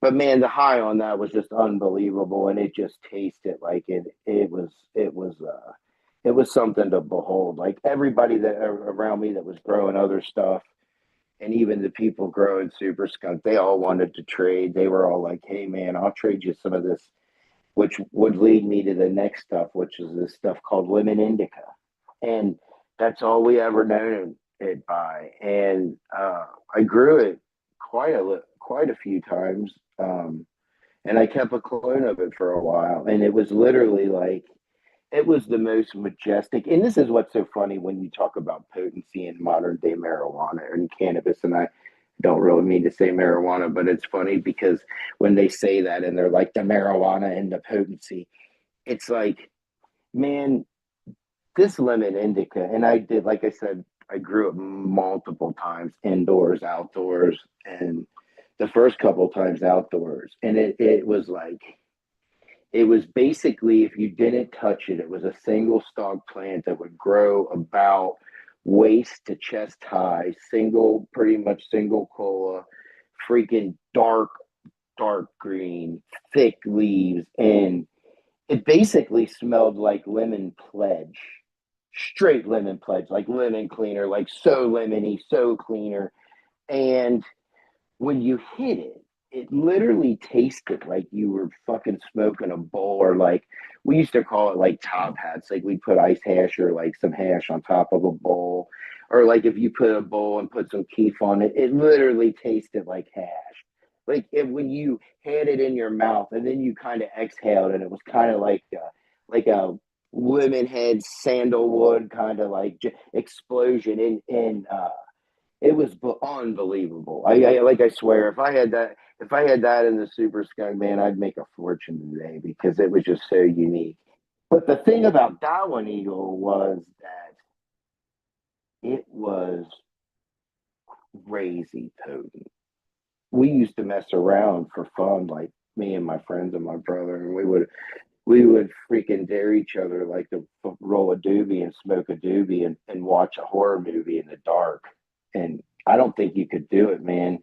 The paranoia that came with this bud, and it was a heavy indica. Like it literally was like, you better not have plans because it would just sink you into your couch.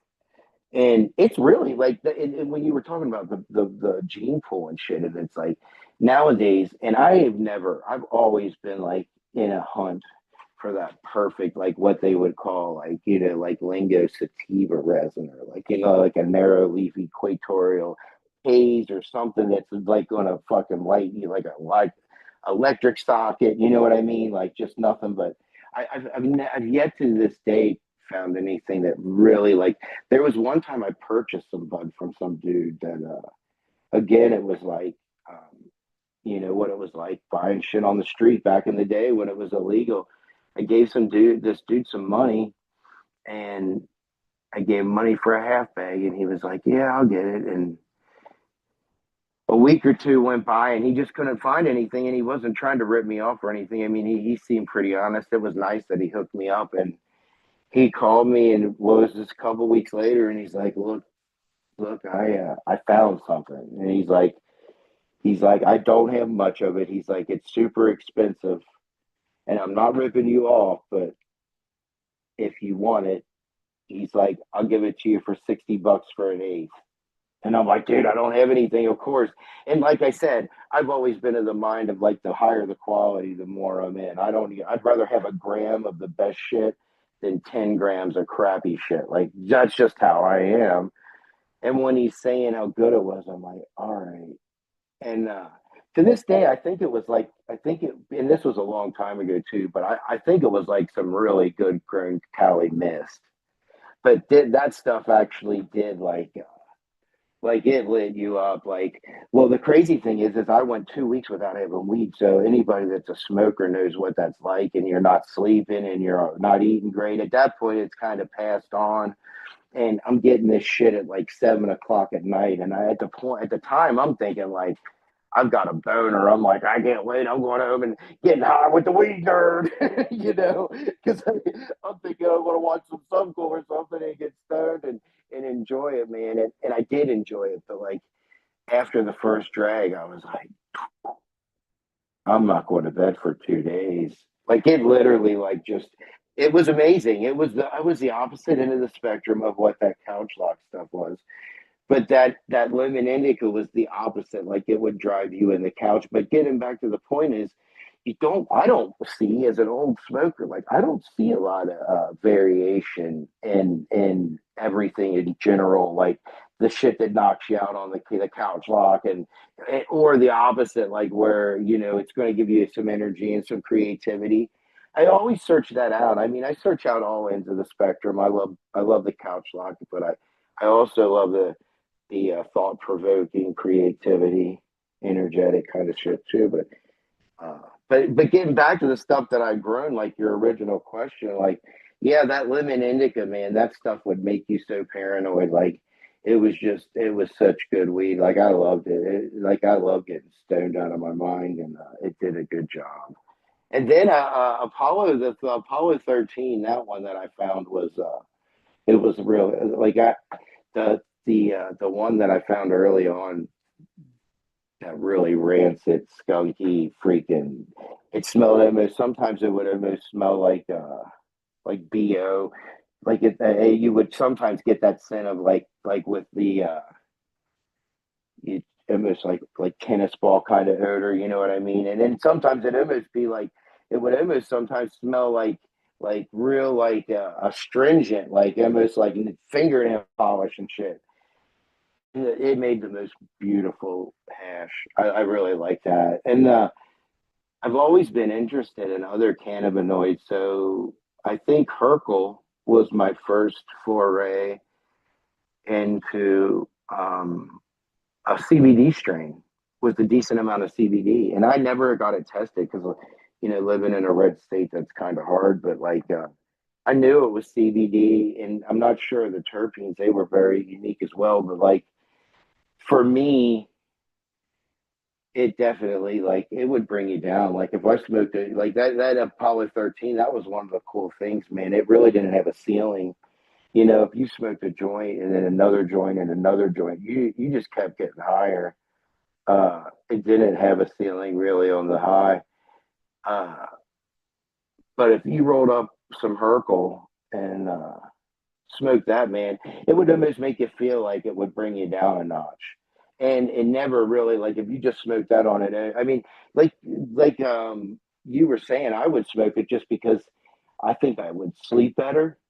Like it didn't get me high, it didn't knock me out. I think I had a lot less inflammation. Like when I had that, like I'm just looking back, like there were a lot of things I think that it did for me, like health wise, that were really good. And I really liked that Herkel. Although, almost everybody that I knew that like I shared my pot with, they were like, you got to get rid of that CBD shit. Which actually, Eagle, it made me think of what I was thinking about before that I forgot. And it was the fact that like, um, when I was talking about metabolism and tolerances and stuff, and like you were saying, as you get older, but I was going to say, like, it's also interesting when you look at like people that are really sick and the amounts of cannabinoids that they use to get better.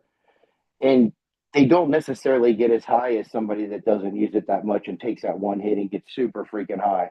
You know what I mean? Like, that person might take 2,000 milligrams, but technically I think their body's like using it more like as a medicine. So you don't necessarily get all of like, you know what I mean? I just think it's so weird how people metabolize it. And I definitely think sometimes like when your body's using it more medically, you don't necessarily like, it's just, I think it's weird. Like I almost think in some certain senses that cases that I've seen in different things, like it's almost like, if your body really needs it, you might need a lot of it to feel normal. And that makes you feel normal.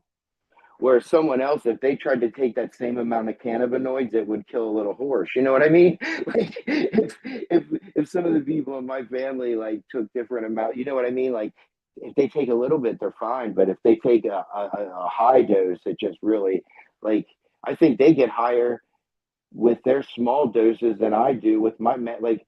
I'm kind of like Subby in that like I can eat a fucking 500 milligrams and be fine. Where a lot of people eat a 500 milligrams, like a lot of people eat 5 milligrams or 10 milligrams and flip out. Where they're like, they want to be more around the 2 milligram, 5 milligram range. But it's just weird. Like that was what I forgot before. I'm like, but I thought about it. I'm like, I was just going to touch on that because that's always interested me. Like how somebody can like use a whole bunch of cannabis and like it seems like they don't get me wrong. I get high, like you still get high and stuff. But I think sometimes, like especially when you're sick and or like even mental stuff, like sometimes it just like you get to that right amount to get to like your equilibrium, or you know what I mean? Like you're like my chi, or like where I got the right amount, like. But it's a lot for me just because that's just how I'm built. Like I don't know, it doesn't make sense, but I've been like that ever since I was a kid. Kind of strange. Oh, I agree. I agree. I smoke from the time I get up till the time I go to bed. The amount of cannabis I consume, and I think, my opinion, pretty amazing. There's people out there that smoke more cannabis and whatnot. I'm not saying I smoke more, or whatever, but I smoke a good fair amount. And I'm like an old, especially the older I get, like a fucking diesel engine and shit. It's a two-phase process, man. I need that one to just kind of get me upright and kind of make the pain, the aches subside a little bit. And then I got to focus. You know what I mean? It's got to focuses me in, and then I'm ready for the day. So it's a multi-phase, especially in the morning for me. I got to get rid of that pain. And for me, cannabis helps me focus. I can be very fucking scatterbrained, very anxiety at some points without cannabis. You take away my cannabis and coffee, it's kind of weird, man. I am off the wall. I don't know what to do with myself.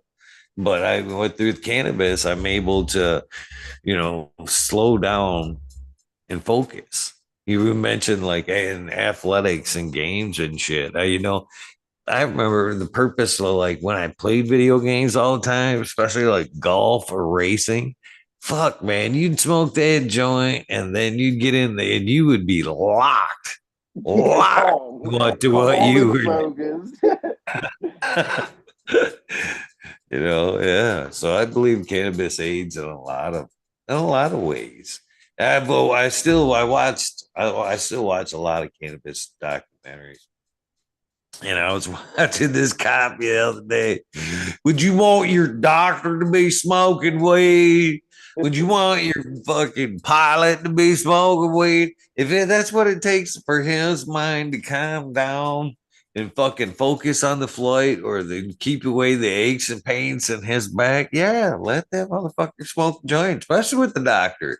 I want him to be focused. Focus. I want, Well, you know what I well, mean? man, I here's the want him one. to be comfortable and focused on me. Here's the one thing too that I think that they really miss out on because they always talk about whatever, but you look like all the Michael Phelps, Usain Bolt, like the fastest swimmer, the fastest runner. They use cannabis. There's so many. If you really looked at the professional athletes and how much cannabis use there is, it's like, well, and for one, like it helps you recover, it helps the aches, it helps the pains. I mean, it helps you focus. But it's really amazing. Um, it's really special plant.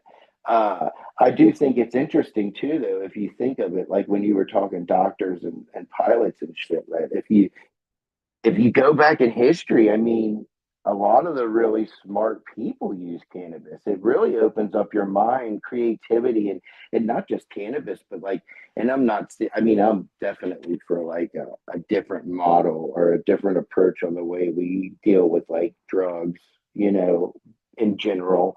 But like some different drugs, like it's hard to fathom, like what the difference in like using cannabis or like psychedelics, mushrooms, and acid and shit. Like the the way it changes the way your brain operates, kind of, to think. And most people think it's like, oh, it's a horrible thing, but no, it's really like maybe an intuning, or like, so the one time when I was a kid, and a friend of mine was giving out all this acid, and a couple of my buddies came up and got some acid, and they came back and they're like, man, this is bunk, this is bunk. And the dude's like, no, man, it's not. And he just gives them some more and they run off. Well, the guy feeds me, like, for me, a lot, like maybe 5 hits of some of this white blotter shit. And I'm not knowing whether it's real or not at this point because it hadn't kicked in yet. And man, well, it did kick in. And it was one of those nights I was praying, like, but this is where I'm going with that, Eagle, is that I was so high that I'm sitting in a chair, right? And I'm touching the chair with my hands, both hands. I'm holding the seat of the chair with my hands, sitting in a chair, feeling the chair. Meanwhile, I'm watching myself walk around the fucking room talking to people. Mind you, I'm holding the chair. So it's just, it's mind boggling somehow in some ways that those drugs change your mind and what your perception and way you see things, colors, sounds, and that. And it's just like, I really think, like, as far as, like thinking and thoughtfulness, I think a lot of, not only like creativity and imagination, but like I also think a lot of humanity and kindness.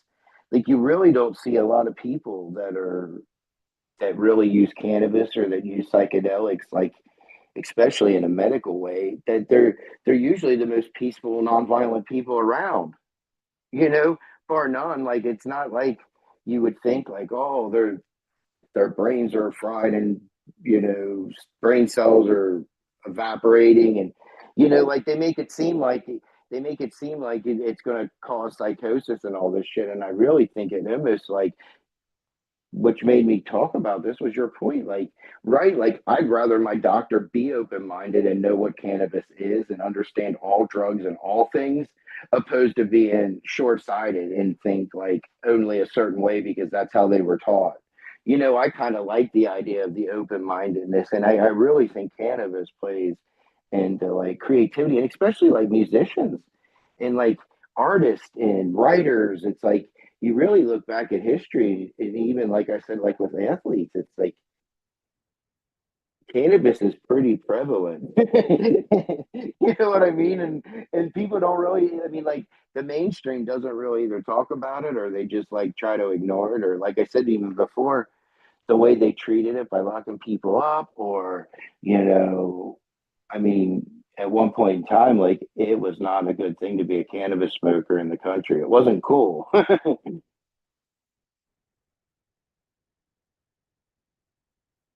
Glad I didn't live them times. That times must have been, that's a weird time, to be honest with you.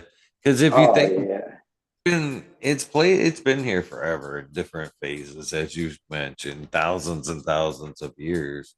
But when we're talking as a coolness of it all, uh, man, in the early 20s in jazz, you know what I Oh mean? yeah.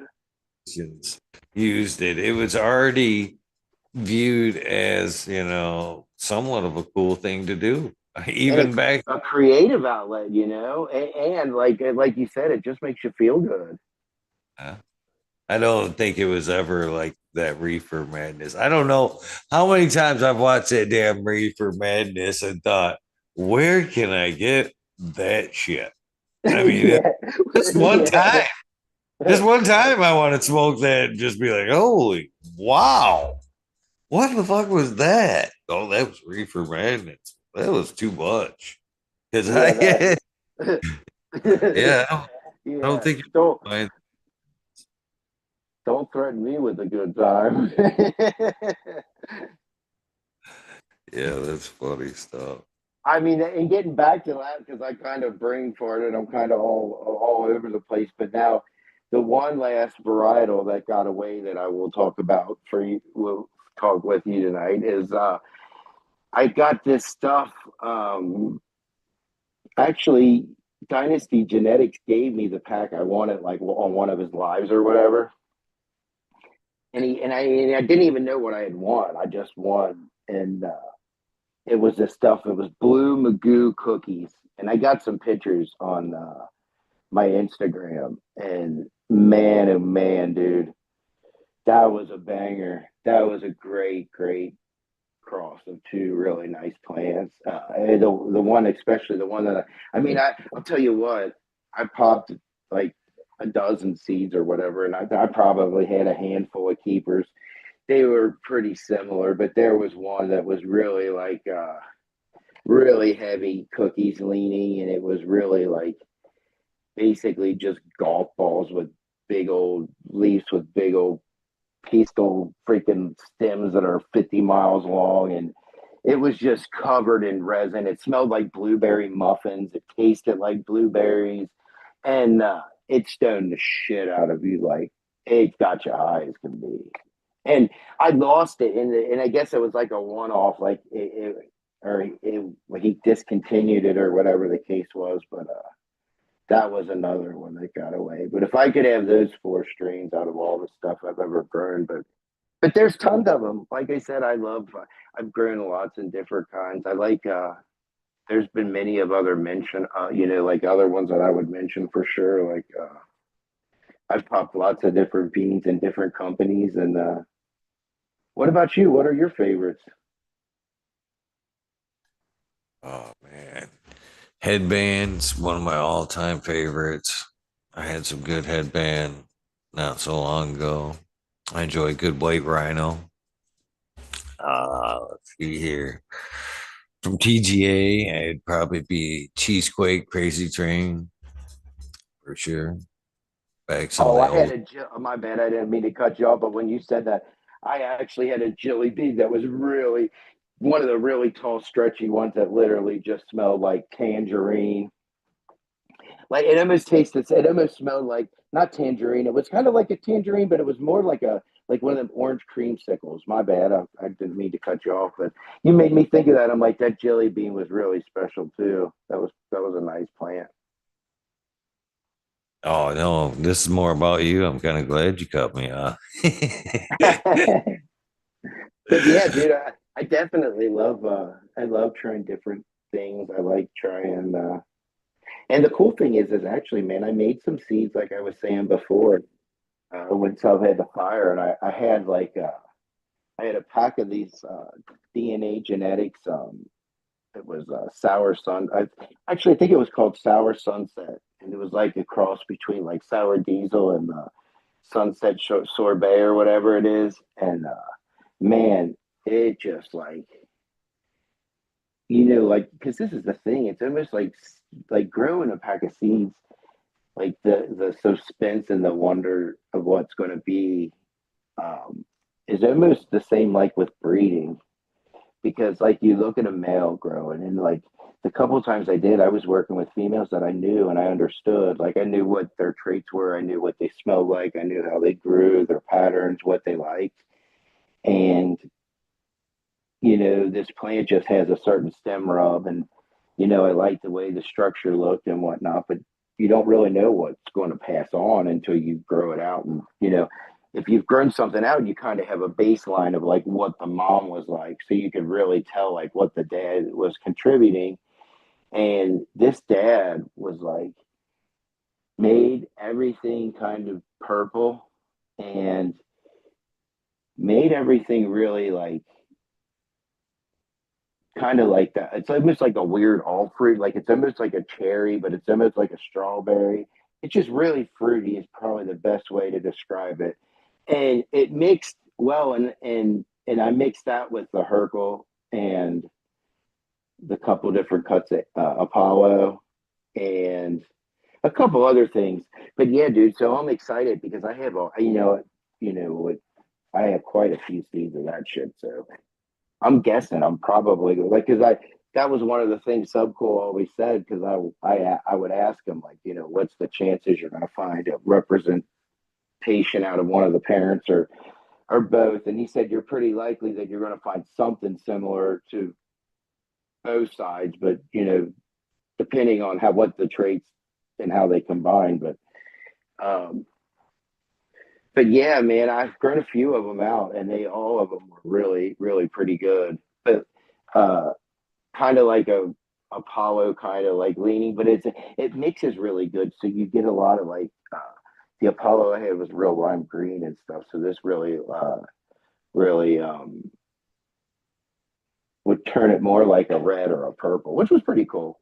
But I have a bunch of those, so I mean that's the thing, seeds are like I said, they're kind of cool because you don't know what you're going to get, and I have some of those left, so there's a chance I might be able to get some of those things I missed or something similar, at least with those few things, because I actually have the backup. I actually have some seeds of that, but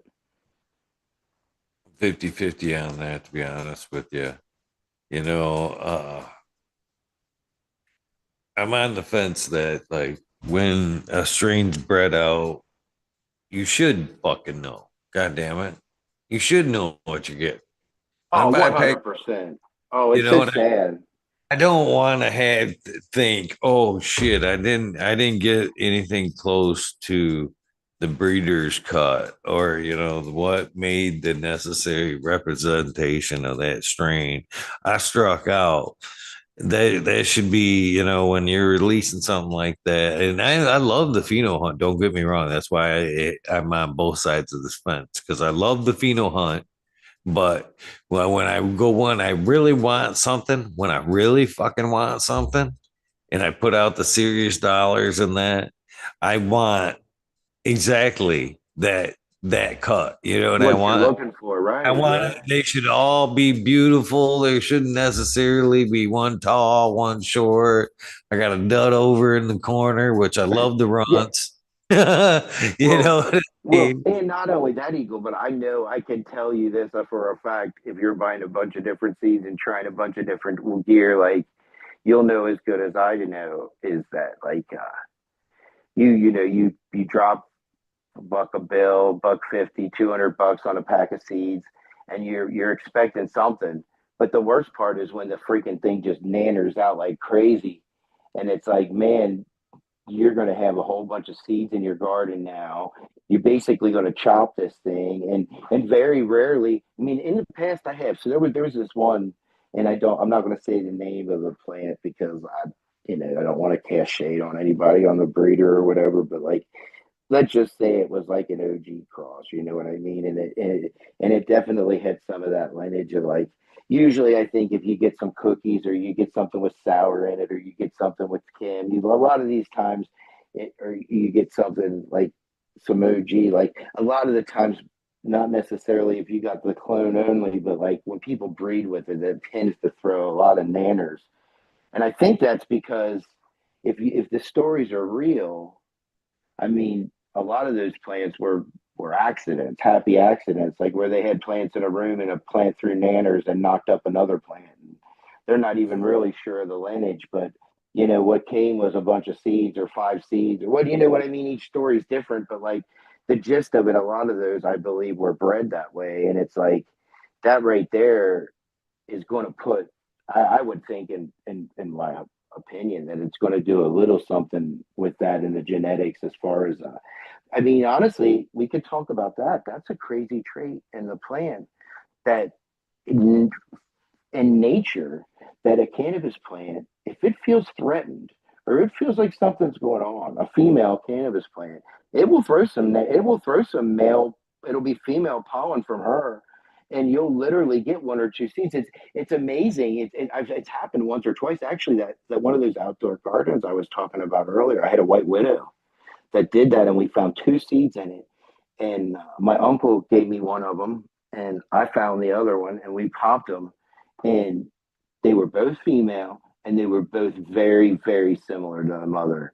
It was almost like I mean, I'm almost positive it was just like a feminized seed that it actually threw the nanner and pollinated itself. Probably it was probably due to stress when it got knocked over or replant. You know what I mean? Like whatever it was, but like you throw the light cycle off or you do anything or in nature, that plant is literally going to make a herm, But now what I was talking about before with the genetics is a whole nother fucking ball game. Like some of that shit you pay money for, and these people are just fucking pollen chucking, and you know what I mean? It's like you're not really getting what you're thinking you're gonna get, like as far as uh what they're claiming it's like, because that's why I like Subcool and I like Dynasty Genetics, and there's a couple other ones out there like where you say, like when Subcool said, oh, you're going to get 50% this, 40% this, 30% this, and he would list his terpenes and smells and stuff. Like he was pretty accurate. Like when he said you're going to get full melt red hash,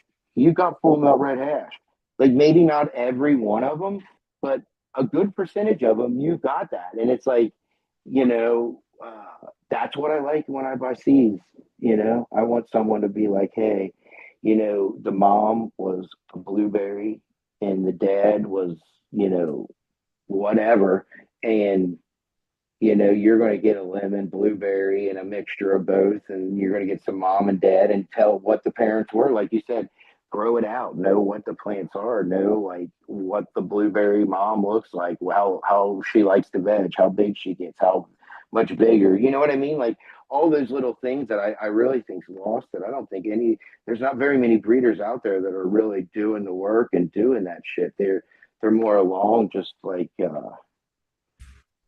just pollen chucking. And the other thing I think it seems to me, and I'm probably wrong, and I'm probably get some hate for it, but like it does seem like a lot of people like find like the it or the popular cuts and then they just feminize them with like a silver solution, and it's like really like that all you're doing is producing the exact same, like it's almost like you're not even doing any work. Now I guess like if you were really trying to break something down, because I never really thought about that in feminizing, but I guess like if you really wanted to go through like a gene pool and you really wanted to see what you had, it wouldn't be a bad idea to find the traits of the female and then just use the female to cross it back to that female, just so you have just those traits.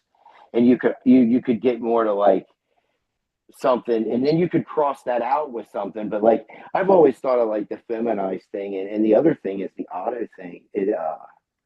I really think like, I mean, there's a place for everything, and if somebody likes something, good on you, and do it to the best of your ability. But like I really think like with everybody crossing females with the same plant, and like with everybody, just doing this and that, I really think like the gene pool, like there's not enough people that are breeding. Like, first off, like I think personally, like when you breed and you think about like you really want to breed proper, you should be breeding thousands of plants. Like, you know what I mean? And picking the best out of thousands of plants. Like going through the numbers and actually finding the best plants to cross with the best plants. And it's like, even myself, like being a whatever, a tent breeder, like, not that I even am, but like if you're only taking a selection of 10 plants and then crossing them with a selection of 10 plants, you don't have a very wide selection. You're kind of bottlenecking it. And I think like we're really in a way where there really aren't enough people doing enough work and collecting enough genes to where like the gene pool, I think, is kind of being hurt, maybe, or Uh, at least not bottlenecked. Even like you're talking about, if you're taking that feminized clone there, you know what I mean? So spraying it, getting seeds from it there. I would think you're already fucking with it, and to the point that I think that the plant's super smart already. I think it already has genes and chromosomes that it's in its toolbox that it may or may not be using because of the environment. You know what I mean? If it Right. gets another environment, it may unlock another, something that it needs. So if you're taking that clone in whatever environment, let's say it's in a perfect environment or good environment, and it necessarily doesn't have to, it doesn't need all the tools, you know what I'm saying? So Right. you now spray it, and it's not passing on as much of the emergency stuff because it's already laxed. You know what I mean? It thinks it's coasting in a great environment. It doesn't need the access chromosomes or whatever. You know what I mean? I think Right. that's one of the important things in breeding, outdoor and breeding, is that those things are being passed on. And I believe that even indoor breeding, I love that where there's a lot of, and I'm not necessarily dissing, but I believe that we are 100% weakening the plant through indoor breeding. We're not expressing heavy wet seasons, heavy winds, Right. and A lot of heavy pest control. make that thing tougher in the next generation where it's trying, pass along in the next year for the next year and the next seed. We're not seeing that in indoor breeding. We're providing, pest free, best environment. You know what I mean? So those extra genetics, all those extra tools, all those extra chromosomes, all the extra that could be bulletproofing the plant. Indeed, we're kind of like banana, making it weaker and weaker. So some pest that we or virus that we don't foresee could just annihilate future cannabis. You know what I mean? Through Oh yeah. weakening of it. So I think just taking that feminized plant and just spraying it with silver solution and fucking taking seeds, you could be already weakening the gene pool of that plant, even though it is, you know, you, you're taking the same of same, but it may not be technically the same. It could be a little bit weaker in genetics in that next seed form because it was coddled.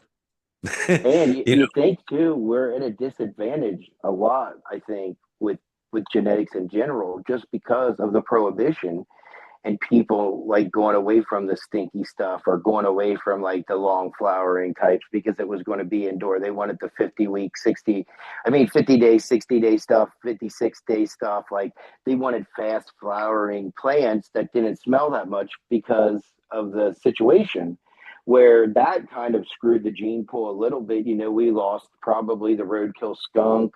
There's probably quite a other very, very, very odorous plants that were lost completely. But then you think like the other thing I think that's really bad, and again, I'm not really going to say names because I don't want to, I mean, disparage anyone, but like there are a lot of people that like, so it would be really cool, like to go over the world and collect seeds from places and stuff. That's awesome. But I do think at one point in time, maybe in the 90s, when everybody was in that craze of the indicas and the white widows and the white rhinos and the which are all great plants. Like I love white widow, I love white rhino, I love that the those old school white strains, like beautiful, wonderful. Um, but it's like I I I almost wonder that when you add that to Jamaica, or you add that to South Africa, or you add that to Nepal, or you add that in Morocco, or you add that in Hindu Kush region, or you put that in Afghanistan, and those farmers are now breeding with that, and you take some of theirs. I really think a lot of those land races were really perverted when they had that introduction of like that Dutch seed in the 90s when they went to Jamaica and traded seeds, and they went to Holland, or Holland, they brought their cuts and they brought their seeds and shit. Like because up until then, like with seed trade and stuff, you would normally see like seed spread, but you normally wouldn't see like people bringing like clones of that kind of like genetics to those parts of the world just because of the way travel and trade worked. You know what I mean? There was really no network at in the given time, and then and with breeding actually like being kind of new when you think like the first couple of seed banks I think started like maybe what was it like the late 60s maybe. Then there were some like the late 70s and in the 80s, but that was like the infancy of the seed banks, in Netherlands and stuff. Like people collected seeds and for family tradition and down the line and whatnot. But like really, that was really when the first that and like what Mark Emery did. But that was kind of like the first seed banks. You know what I mean? Like that was before him, but like before then, it really wasn't like you could just shop for seeds somewhere. They started the seed banks, and it was like. But then I do literally think eventually, like the way they spreaded all those seeds everywhere, that they kind of really watered down um, everyone's genetics. But actually, if you even look at their genetics, their stuff got watered down. It kind of maybe like what you were saying before, Eagle, like because like the AK-47 is not the AK-47 that it was in the '90s. Like the Cali Mist isn't the Cali Mist. Like all their strains, the skunks, none of it is what they used to have back in the day. It's changed dramatically, and it's almost like that stuff's kind of watered down too. But I really wonder if they didn't kind of water down some of the landrace shit in Jamaica and other parts in the world. And I heard, or I think watching Hash Church, they said like a lot of these countries now, like maybe Morocco was one of them, that they get a lot of feminized seed, like from the U.S. and the European companies, and they just plant that for their hash making fields, like where they're just using fems now, and they're just planting like a field of 1,000 fem seeds like back in the day, like where they were using their own genetics and passed down from family to family and stuff. But like they were talking about it on Hash Church a little while ago, like how they were saying that a lot of those big hash making farms are now buying like European and American made feminized seeds. And I'm like, you got to think that's got to fuck it up. That can't be right. Like, it's got to mess it up some. Heard of that, and I brought it up with Breeder Steve the other night, and I brought it up a couple of times. I believe there is something a lot that what we remember in our old cannabis growing up when we had picked through that seedy cannabis that was a lower grade THC. I believe with the process of that plant producing them seeds produces something that keeps us a little higher longer. It might not be the driver, but it's the holder. And I've talked to a lot of hash makers that have, or seed makers even that do, or fucking just wash that shit when they're done. That hash has a heavier, longer sustaining high than their fucking seedless buds. And then I watched a few documentaries on old school Lebanese hash and shit like that. And you look back at all those, they give no fucks at all about that shit. You know what I mean? Seeded, Oh they want yeah, that's you're their right. next crop. They They want fucking them seeded, that was right? part of the Exactly. hash making process was the reward of they got the fucking seeds out of it after they beat the shit out of it and got the fucking resin off it. They got seeds. They got next year's seeds. You And were then that's what the reputation of hash, everything we remember is hash is that seeded fucking hash with seeded weed hash that was so special throughout the years. And now, you know what I mean? We started taking away the seeds. And yeah, we have high THC anxiety hash, but we don't have like, I think even Bubble has that super still, you know what I mean? Full spectrum kind of like couch slack high to where a lot of this other types of hash you don't have it. You just fucking it's up. You know what I mean? What are your thoughts on that? oh that Is I 100% I agree. Like you're 100% in that. Like you're right with the they always use seeded crops. The other thing that's very interesting is that they almost always sun dried it as well. And they wouldn't really hash until the winter when it was colder and they could really more suitably work with the resin. But when you think of like the terpene loss out in the sun, like a lot of those very volatile terpenes are just evaporating in the sun. So, that's probably where they came up with that more mellow, like with like I think in the sun, I think it would already Frenchie. towards the end side of things. Sorry. Yeah, Frenchie Cannoli, I think when he was talking about the hashing and stuff and like how they used to make hash, I really think that's got a lot to do with it. Like where they've really like they're basically down to just like the terpenes that are really hard to get rid of. And they basically took off all the volatiles so they can store long, you know what I mean? It's just really like and the crazy thing is a lot of people don't like that product, but like I love it. Like, you know what I mean? Like old traditional hash is like I even like the. I don't know if you've ever tried it, Eagle, and if you haven't, you'll think I'm crazy, but I think you should do it, and you'll love it. And it's crazy, but like make some charas. Now, there was one of my harvests that I was like, I was reading about the old traditions and how they used to make handmade charas, and you basically milk the buds with your hand, and you just keep milking them until you just build up insane amounts of resin, and your hands basically become like black pine tar, but it's cannabis resin, just nasty.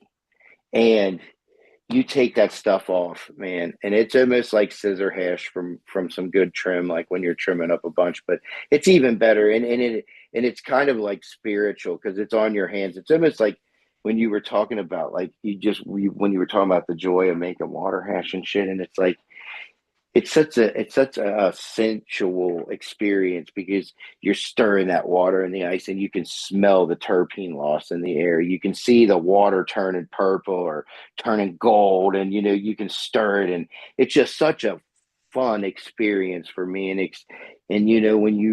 when you rip those bags and you see that stuff and you're like, oh, you got the gold. And at that point, you still don't really know unless you've had the variety before, because you're not sure if it's going to be, if what's inside the head is what's really going to give you the bubble, the full melt effect. And then you finally get there, and it's like it just overwhelms the senses. But the charas for sure, man. You get you a plant just for doing it, and like it actually helps the more plants you have. Like those guys, when they used to do it, they'd be like in fields of plants. But if like when I did it, I did it on my outdoor plants one time, just fucking around when I had some plants, and it was just crazy. And it's almost like when you're making hash, like not like when you're sieving it or you're trying to like not necessarily water hash because it's kind of a violent sport, but like when you're trying to be gentle and you just want to barely interrupt them heads just where they fall off, and you don't get any contaminant, and you just want it to be like, so like when you rub them you just want to be like ever so gentle, like you're just barely touching it. And it's like, how good resin sticks to good resin, it sticks to the resin. So as you get a little more on your hand and you're just barely touching it, it just starts building up. And eventually, like I said, you'll have these massive, nasty, sticky resin hands, and it smells so wonderful. And it's sticky, and like the stick is unbelievable, the smell's unbelievable, and then you just start trying to collect it by rolling your hands and getting it to bunch up and try to form it, and eventually you end up with a nasty little ball of fucking fresh resin with a bunch of dead skin cells. But I'm telling you what, it's a different experience, and it's if you've never done it, it's definitely worth it. And I love it. The actual hash itself is it's pretty cool. It's pretty good experience. It's pretty lovely. I like it. And it's a different kind of, it's almost like fresh frozen. It's almost like fresh frozen, but or like live resin before it became a thing. Because I think it was Soma that like a long time ago put out a video, or no, actually I think it was an article, and I don't know if you've seen it, Eagle, but like where you're growing plants and you roll a joint, and then you take your joint and you rub it against your live plants and collect the resin on the joint. I don't know if you've done that or not, but that's pretty interesting. That's pretty cool. And then just burn the joint, and like you've got like the live resin, or like, you know what I mean? Like it has undried and uncured resin on it. Um, Charis is kind of the same thing in that the fact that like you're just taking it live off the plant. It's pretty interesting. It's just something different, but you got to be crazy though, because you're literally like I said, dude, I treasure those trichromes. I don't want to fuck with my resin. I don't want to touch it. I don't want to shake it. I don't want to violate it. I want to be like taking it and being as precious and as easy as I can on it. So it doesn't want to go anywhere or pop or violate, or, all the shit that'll happen to it. Kind of crazy, or, overboard a bit. Not really. We put a lot of work into that sweet harvest of it. And when I trim, I catch everything that I can, and utilize as much of it as I can. Well, trim. The only thing, and nowadays even more so, the more I know about the plant, uh, I'm a bit of a hoarder like that. You know what I mean? Knowing Yeah. that we could produce the leaves and make something out of leaves, or fucking compost the leaves. The roots have so much shit that we're leaving in the roots for another good reason. But when it comes to just, resin, yeah, no, I fucking anything. I keep anything that has resin on it when I'm trimming. And if it's just a fan leaf that it just has It's that sugar covered. in the beginning there, you know what I mean? Yeah, Right. right. All I go right around it and then it still goes, what's left goes in the trim pile there.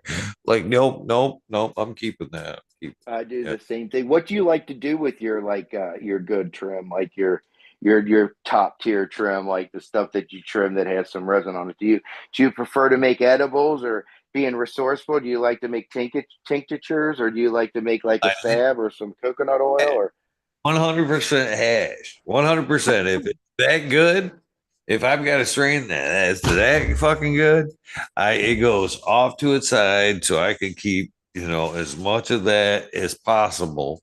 And then when time comes, I'm going to wash that into some fucking hash. No, no, no. I'm not putting that to tincture or nothing. No, that's going to you're just be going right into hash? Hell yeah, there you go. I love it. That's the way to do it. single source, fucking that in particular. But no, for the most part, if it's just all good stuff, yeah, I mix everything together.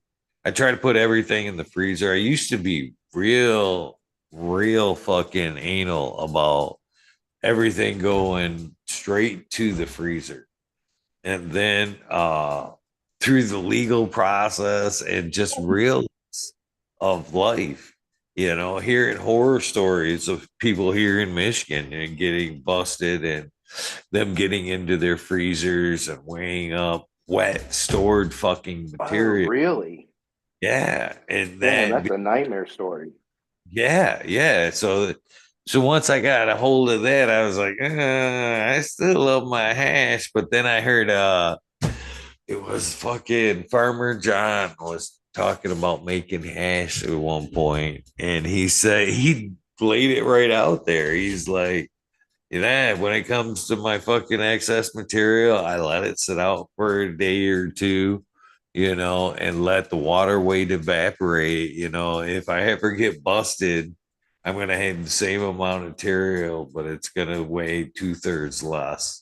That's funny. He said the quality of the material is going to be the fucking same.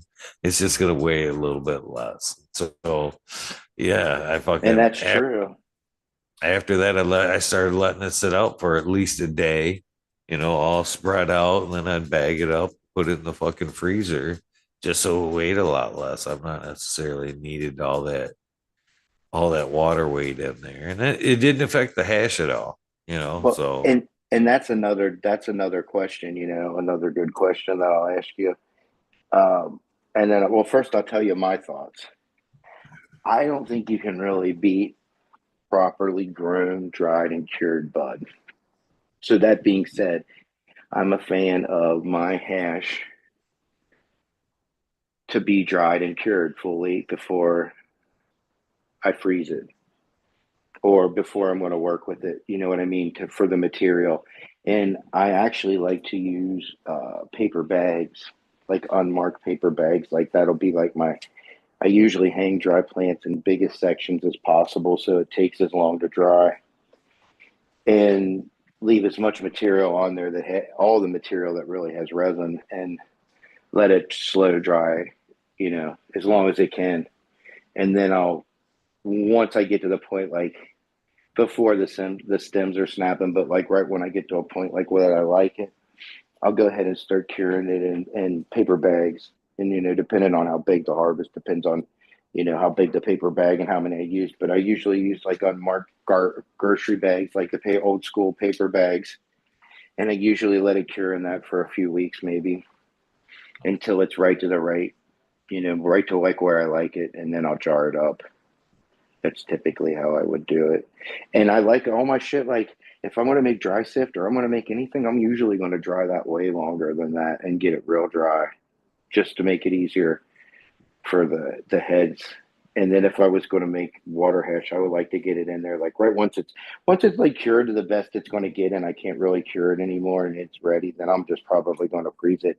But again, I never really do large quantities, and like you were saying, that's so important because You got to watch out because that's some shady shit. Like if you've got a year's worth of supply, and one of the reasons I don't make as much hash here as I used to is because it's got to really be cold. If it's not cold, or if it's humid or hot, like it's just going to melt and it's going to be sticky and you can't work with it. Where like in Michigan, you got a probably a pretty nice hash making season in the winter when it's real cold. Like it hasn't Everything really been like Michigan in the having a good my hash season. My bad. oh no, my bad. My bad. No, everything I think's better here in Michigan. I think our cannabis, our indoor cannabis is better in the fucking winter. Our hash is best in the winter. It's just everything's Tell, better. tell me about your laws up there. Like, because I'm from like my viewpoint, I think you guys are one of the best places in the country with the. Do you guys still have like where you have like you can care for people and have like be like a bud, like a supplier for people or whatever, like a. We are, but if we don't, we're quickly losing those rights, to be honest with you, as it is a lot of places, you know. And that's always been a joke as well, recreational, what you're being able to possess and grow recreational versus what you're able to produce. All right, let's say, for instance, you can be, and this is law, this is law, all right.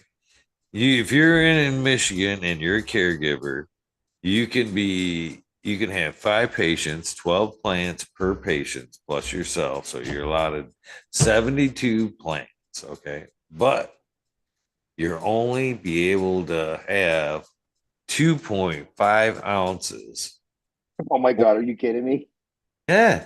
Dried and ready cannabis per card. That's all you can have. So under a pound for That is 70. insane.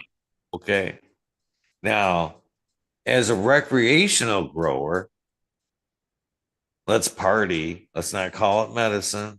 Let's not, no good stuff. You can have 12 plants, and if you can, as much as you can grow, basically, you're allowed to basically store. Yeah, I agree with that. So what? That was my outdoor last year. What did you do? But you call it medical, and you better throw out all that excess down to your 15 ounces. Wow, that is So crazy. that's super crazy. You That's call it a medicine. Yeah.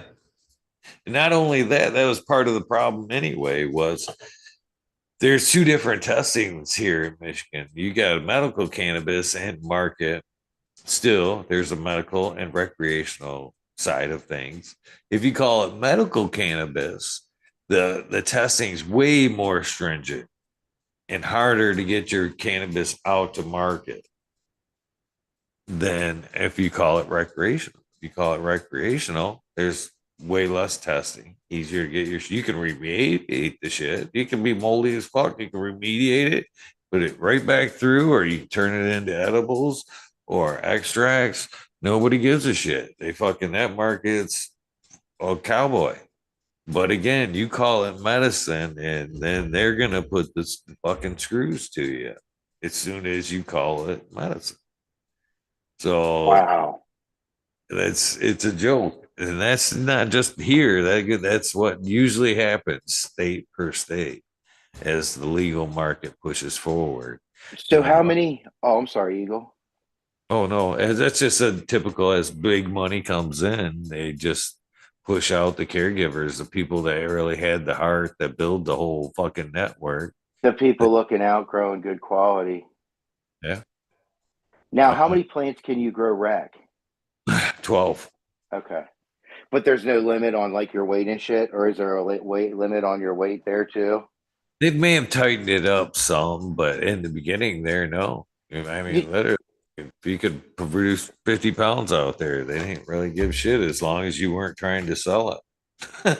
Yeah, it's really crazy how, like you said, like how they make the differentiate one from the other, and like that's the one thing I could never figure out. Like, how does my weed know that it's not medicine? Like, everyone that smokes it gets the medical benefits. Everyone that ingests it gets the medical benefits. It's not like it only helps sick people. Like, I never did get that. Like, almost all cannabis, you should be medical to some degree because if anything,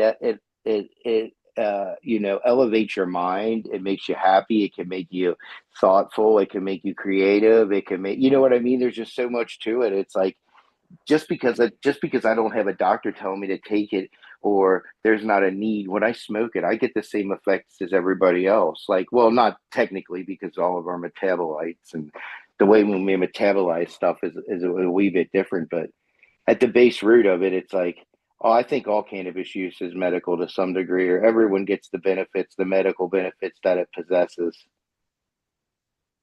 Oh yeah, and I think that's even as we stated earlier, as the fucking you get older in life, it may be fucking as you take that puff, it goes, all right, 70% for the head, 30% for pain.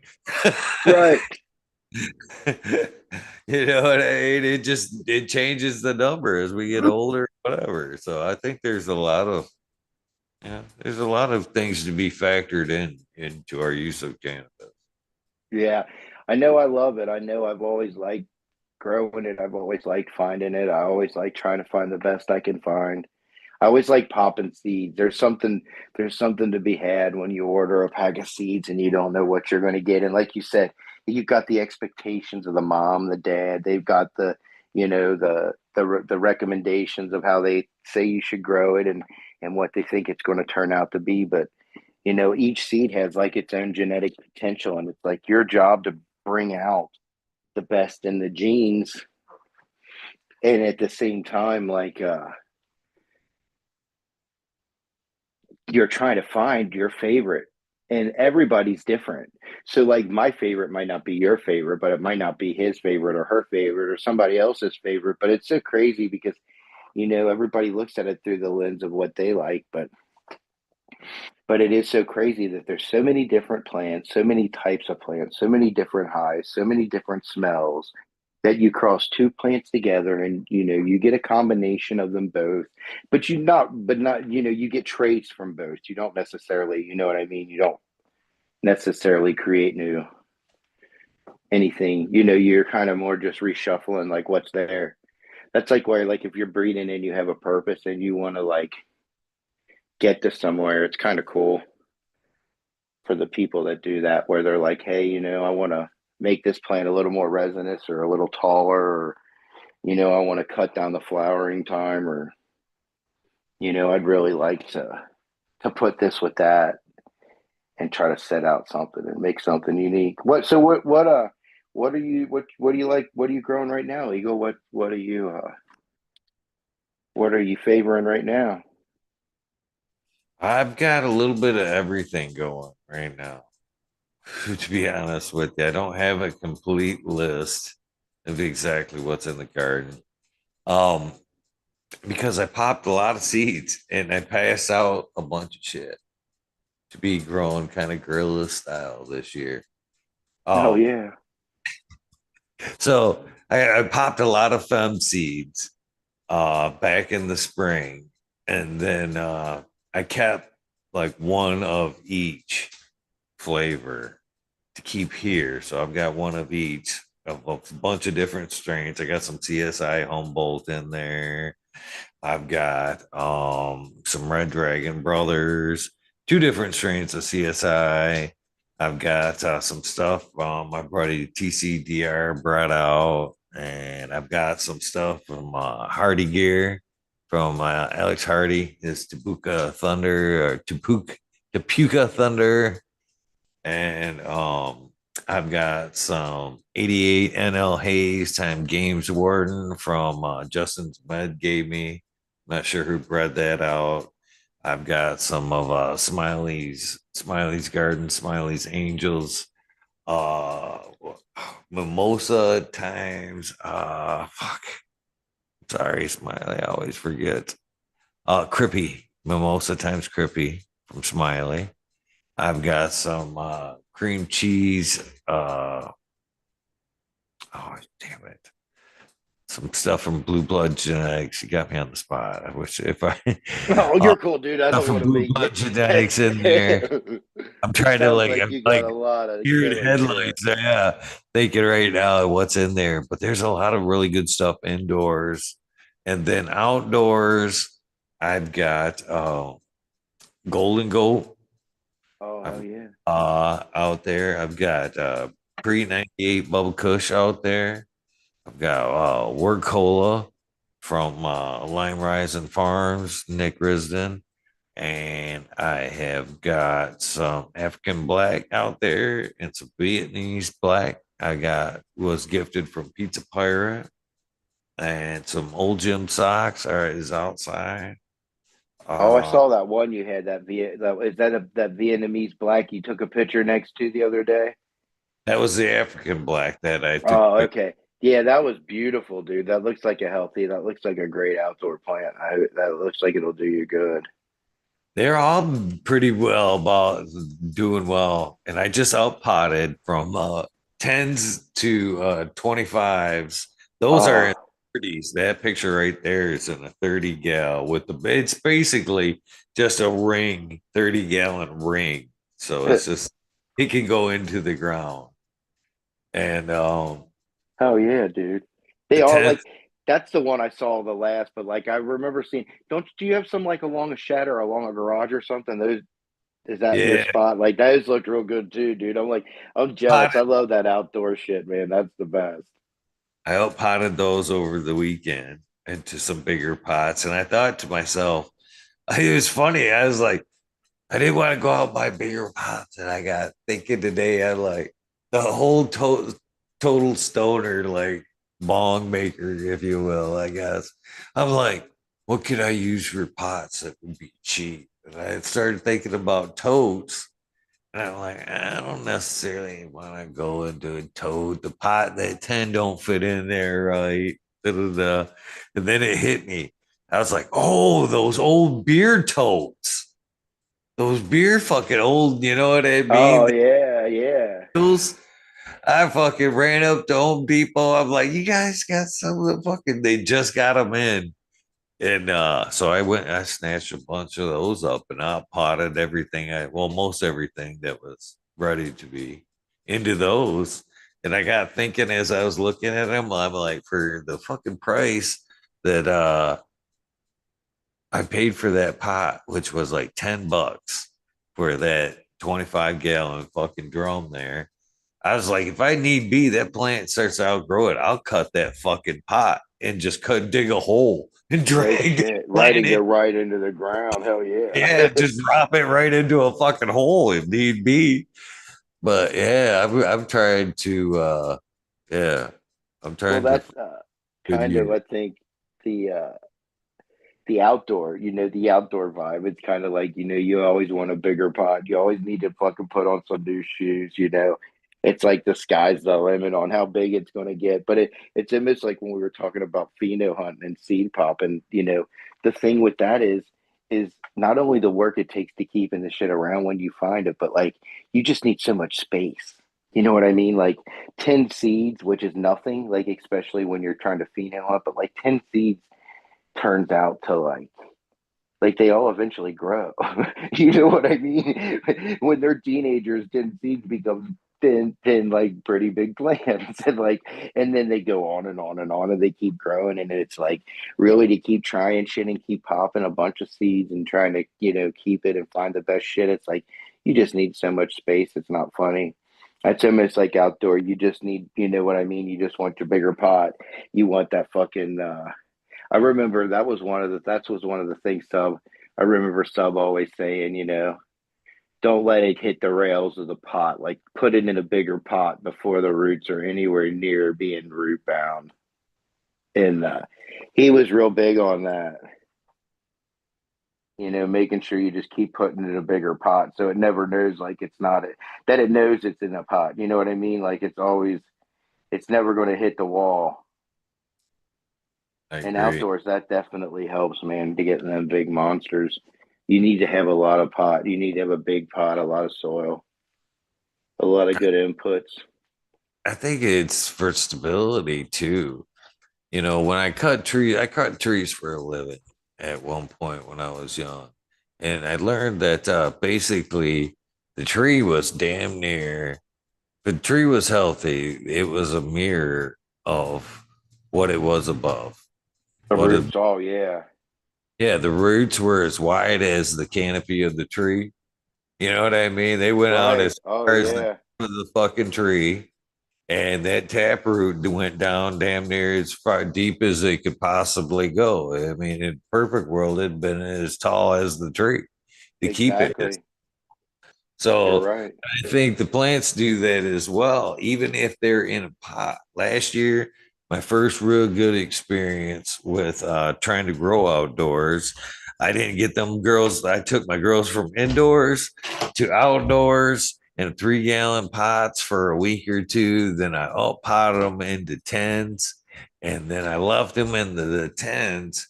What I was amazed to find out was like I tried to move them like later in the fucking season, tried Oh to put it yeah, all together. That fucking there grew was root right through the pots, right? right out the weep holes, big old fucking roots. I mean, fat Yeah. down and grown and stabled themselves into the ground. So I think that base is definitely important as far as keep it stable. And Just you can also, the other thing I think that's really indicative of the container sizes, once you get those root balls constricted, they'll start flowering a lot faster and they're going to finish a lot quicker. You're not going to get as good growth as you would if they're not restricted. Like, you know what I mean? You can put them in a small pot, man, and it's going to make them it's going to make them finish a lot quicker than they would naturally than if they weren't really stressed. And I think like when you're trying to find you're trying to find the happy medium, or like, like the best practices, or you're trying to find like the best you can do or the best you can have the plant do. I really think a lot of that stuff you want to be totally keyed in. Uh, you don't want the plant to be stressing at all. Now, some stress is good, and like you were saying, outdoors, like with the wind and that shit, and how that builds strength and character. And even early on, like especially indoors, when you get some of them varieties that just like to run and stretch, like that super cropping early on comes in handy when you can take a plant and knock it down. And when you break that the core, the stem, and you're breaking this thing completely in half, and it's like it comes back so much stronger. Or like that, even coming to my first story, dude, with the super skunks, and the first time I really harvested, dude, the guy that gave me the clones was coming back in the yard and checking them out when they were vegging. And he's like, "Oh no, you guys want to do this?" And he took mine and he pulled it, and it literally split the stem because it was pretty young still. And he split the stem, and the whole top of the stem was just split and hung over. And I was like about to like fucking be like, "What the fuck did you just do, dude?" And he didn't try it by no means. Like he was even shocked by what he did. Like, because he was just trying to lay it down to get more vertical growth out of, like, to turn the vertical growth, like turn it horizontal so you get more vertical growth from the inside. And what he was trying to do, but what he did was rip the fucking thing in half. And I thought for sure, I'm like, I thought he just murdered it. But really, dude, what happened is it grew in two different ways, and that wound literally hardened up and calloused. And it calloused in a way that was crazy. It was like nature. Like it took care of itself. It healed itself. And you really like you couldn't tell a difference between that and what happened to the other one, except for maybe the stem on that one was stronger in the end because of the callousing. And the other thing is that my brother didn't cut or trim anything off. Like he just left it like full bush, as to say. And I was a little more like lollipopping, and I kind of cleaned it up, the undercarriage and all that, and lollipopped it. And he ended up getting maybe a couple extra ounces over what I had, but they were small little they were small little outdoor plants, but I thought I would share that because I do think it's interesting. Like when the plants, like what doesn't kill them makes them stronger, I guess is kind of what I'm saying. Or, that's kind of like my motto, kind of like with myself too. Like what doesn't kill me will make me stronger. But definitely with the plants, and they can wear, and you can see that, like, you break a plant, or even if you like cut it in half. Like Subcool, I think, was the one that told me about that one. He said this. I remember him saying it one time. He's like, "Grow you a plant." He's like, "Not if it's your only plant," and he would grow in quads or whatever. But he's like, "Sometime grow a plant, and when it's pretty nice and big, just cut it in half and lose half of it." And he said, "Watch what happens." And it is crazy like that. It'll be in shock for a few days because it just lost a lot of it. But like then that fucking underneath, it's got, like you said, Eagle, that huge root system, the big root system underground. And now it's only got a little bit of plant to focus all that energy on. And it really just goes crazy. I like the top just after I've transplanted too. I found it helpful drives those roots as well. Thicker roots forces as it branches out up top, it branches out. Those roots spread out the bottom too. Yeah, for sure. And that's a good point because it's almost like the buildings in the city too. Nobody ever thinks of that. Like when you look at the big cities and you see the tall skyscrapers, and it's like they're just like the trees, man. There's so much of that building underground that's holding that thing. It's not even funny. And it's like the old adage, and it's kind of like the Bob Marley song about the small axe and the big tree. You know, if you if your axe is small, you're not going to be able to cut out a big tree. It's kind of like that thing. It's like when you're growing, like you're definitely the bigger the pot, or it's almost like a fish in a gold, like a goldfish in a tank. You put it in a tiny little tank, and it's going to be a tiny little fish, but you put it in a little bit bigger tank and then a bigger tank, or put it in a pond, and man, it'll grow to be a couple feet long. It's just crazy how nature works, and how like cells kind of react to the environment that they're around, and everything kind of just flows kind of like that. It's kind of interesting but cool. I'm kind of looking forward to, like, we talk about like plant size and everything or pot size. I'm looking at this year as just like step one. I did as big as I could go this year. You know what I mean? But next year, well, I've already got half the dirt. Right, you're there, dude. I can match what I put out this year, and I'll have twice as much dirt next year. All right, hold on, Eagle. I've got the question for you, buddy. Are you ready to make some hash with some outdoor resin or what? Like Ooh, with your trim and your larf and all the small buds and all that shit, are you gonna hash that up or what? fuck yeah. Fuck yeah. I still got last year's waiting to be washed. Hopefully, Oh, no shit. yeah. Hopefully by that time I'll be all settled in finally. And I'll have well, there's a room that like was like a mud room in the house. At one point when I come in here, I was like, this is the perfect hash room. In the winter, it could be shut right off from the house, be attached to the house, but not attached. You know what I mean? I could keep that room nice and cold and make some good hash in that room. So by the time fall comes, outdoors ready to be taken, that room should be set up and ready for fucking outdoor hash. 100%. One thing we were talking about a little bit, or I heard you talking about sifting a little bit, not all the time our hash is just trim. I throw in some older fucking weed. I'm not like you. I don't necessarily in the fact that I like cured weed. I I like the nuances of a fresher weed. You know what I mean? The subtleties to where I think like more cured cannabis has more of a unified effect and flavor, or basically flavor. You don't get the Yeah, new. I get you get where you're. It is, and it's so unique and individualized. how everybody likes things a little bit different, and like growing's the same way, like with your style or how everyone does it. It's everybody does it a little bit different and does it their own way, and it turns out wonderful. Especially like if your intention's there and you're trying, and you 100. put the energy in. It's usually always pays you out. I was just gonna say though, this is where I'm getting with that is when it comes to that time where I'm taking those buds and I'm gonna turn it into hash. I'll wash them. I'm definitely washing that. But that bud, I'll lay over a screen and I'll gently break those buds up a little bit before the wash, so I don't have to wait for them to get wet and you know what I mean, come apart. I'll just Exactly. I'll give them a light little crush over that screen, and then what's under there, that like first round of nice heads, that's a nice, always a nice That's treat. magic right there. That's I love that.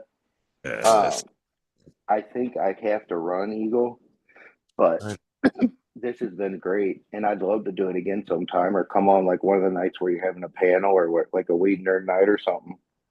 yep, you have earned your rights to the weed nerd world. And that invitation that I sent you is the invitation that's always good for you from now on. Anytime there's a weed nerd world and you want to come hang out, just hit that link and you're more than welcome to come hang. And I would appreciate it. It's always nice to hear from everybody. If you've got Yeah, that, man, it's good to hear from you. I can So, spend hours talking about cannabis and just talking about weed, pretty much. hell yeah. And with that being said, the other thing I need to get from you, of course, is the sound bite. And Oh basically, yeah, you know how it goes. Let me get ready here. As soon as you hear this recording, I'm ready for your soundbite, brother. Brother, this is 845, episode 845.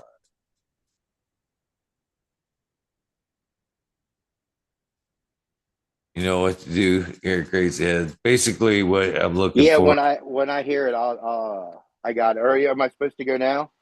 Oh yeah, yeah, yeah. It's at it recording now. Oh, my bad. This is For Crazy Heads, and we're fucking talking shit with Eagle, man, and having a good old time. hell yeah. I appreciate you, brother. You've been on my radar in the cannabis community for quite some time in those Subcool chats. And that was one of the reasons why when you asked, I was like, fuck yeah. Fuck yeah. Yeah, the good old days, man. I love it. That's like I'm very passionate. That's one of my things I like is hash and weed and growing and all that, all the good stuff. We have a lot in common, I believe. With that being said, for you guys that don't know who he is, after this episode, I will go ahead and put the link to his Instagram. A lot of beautiful, beautiful flower over there if you want to check him out. Thank you very much. Time is very valuable, and you gave me a nice little hunk tonight. Greatly appreciate it. And we will talk again soon, hopefully, very soon, my friend. That sounds great. Thanks again, Eagle. I've had a great time, and yeah, time just flew by. It always does during these great conversations. For Well, the you have a rest of you great guys, evening. Sorry. oh, you too, brother. Thank you.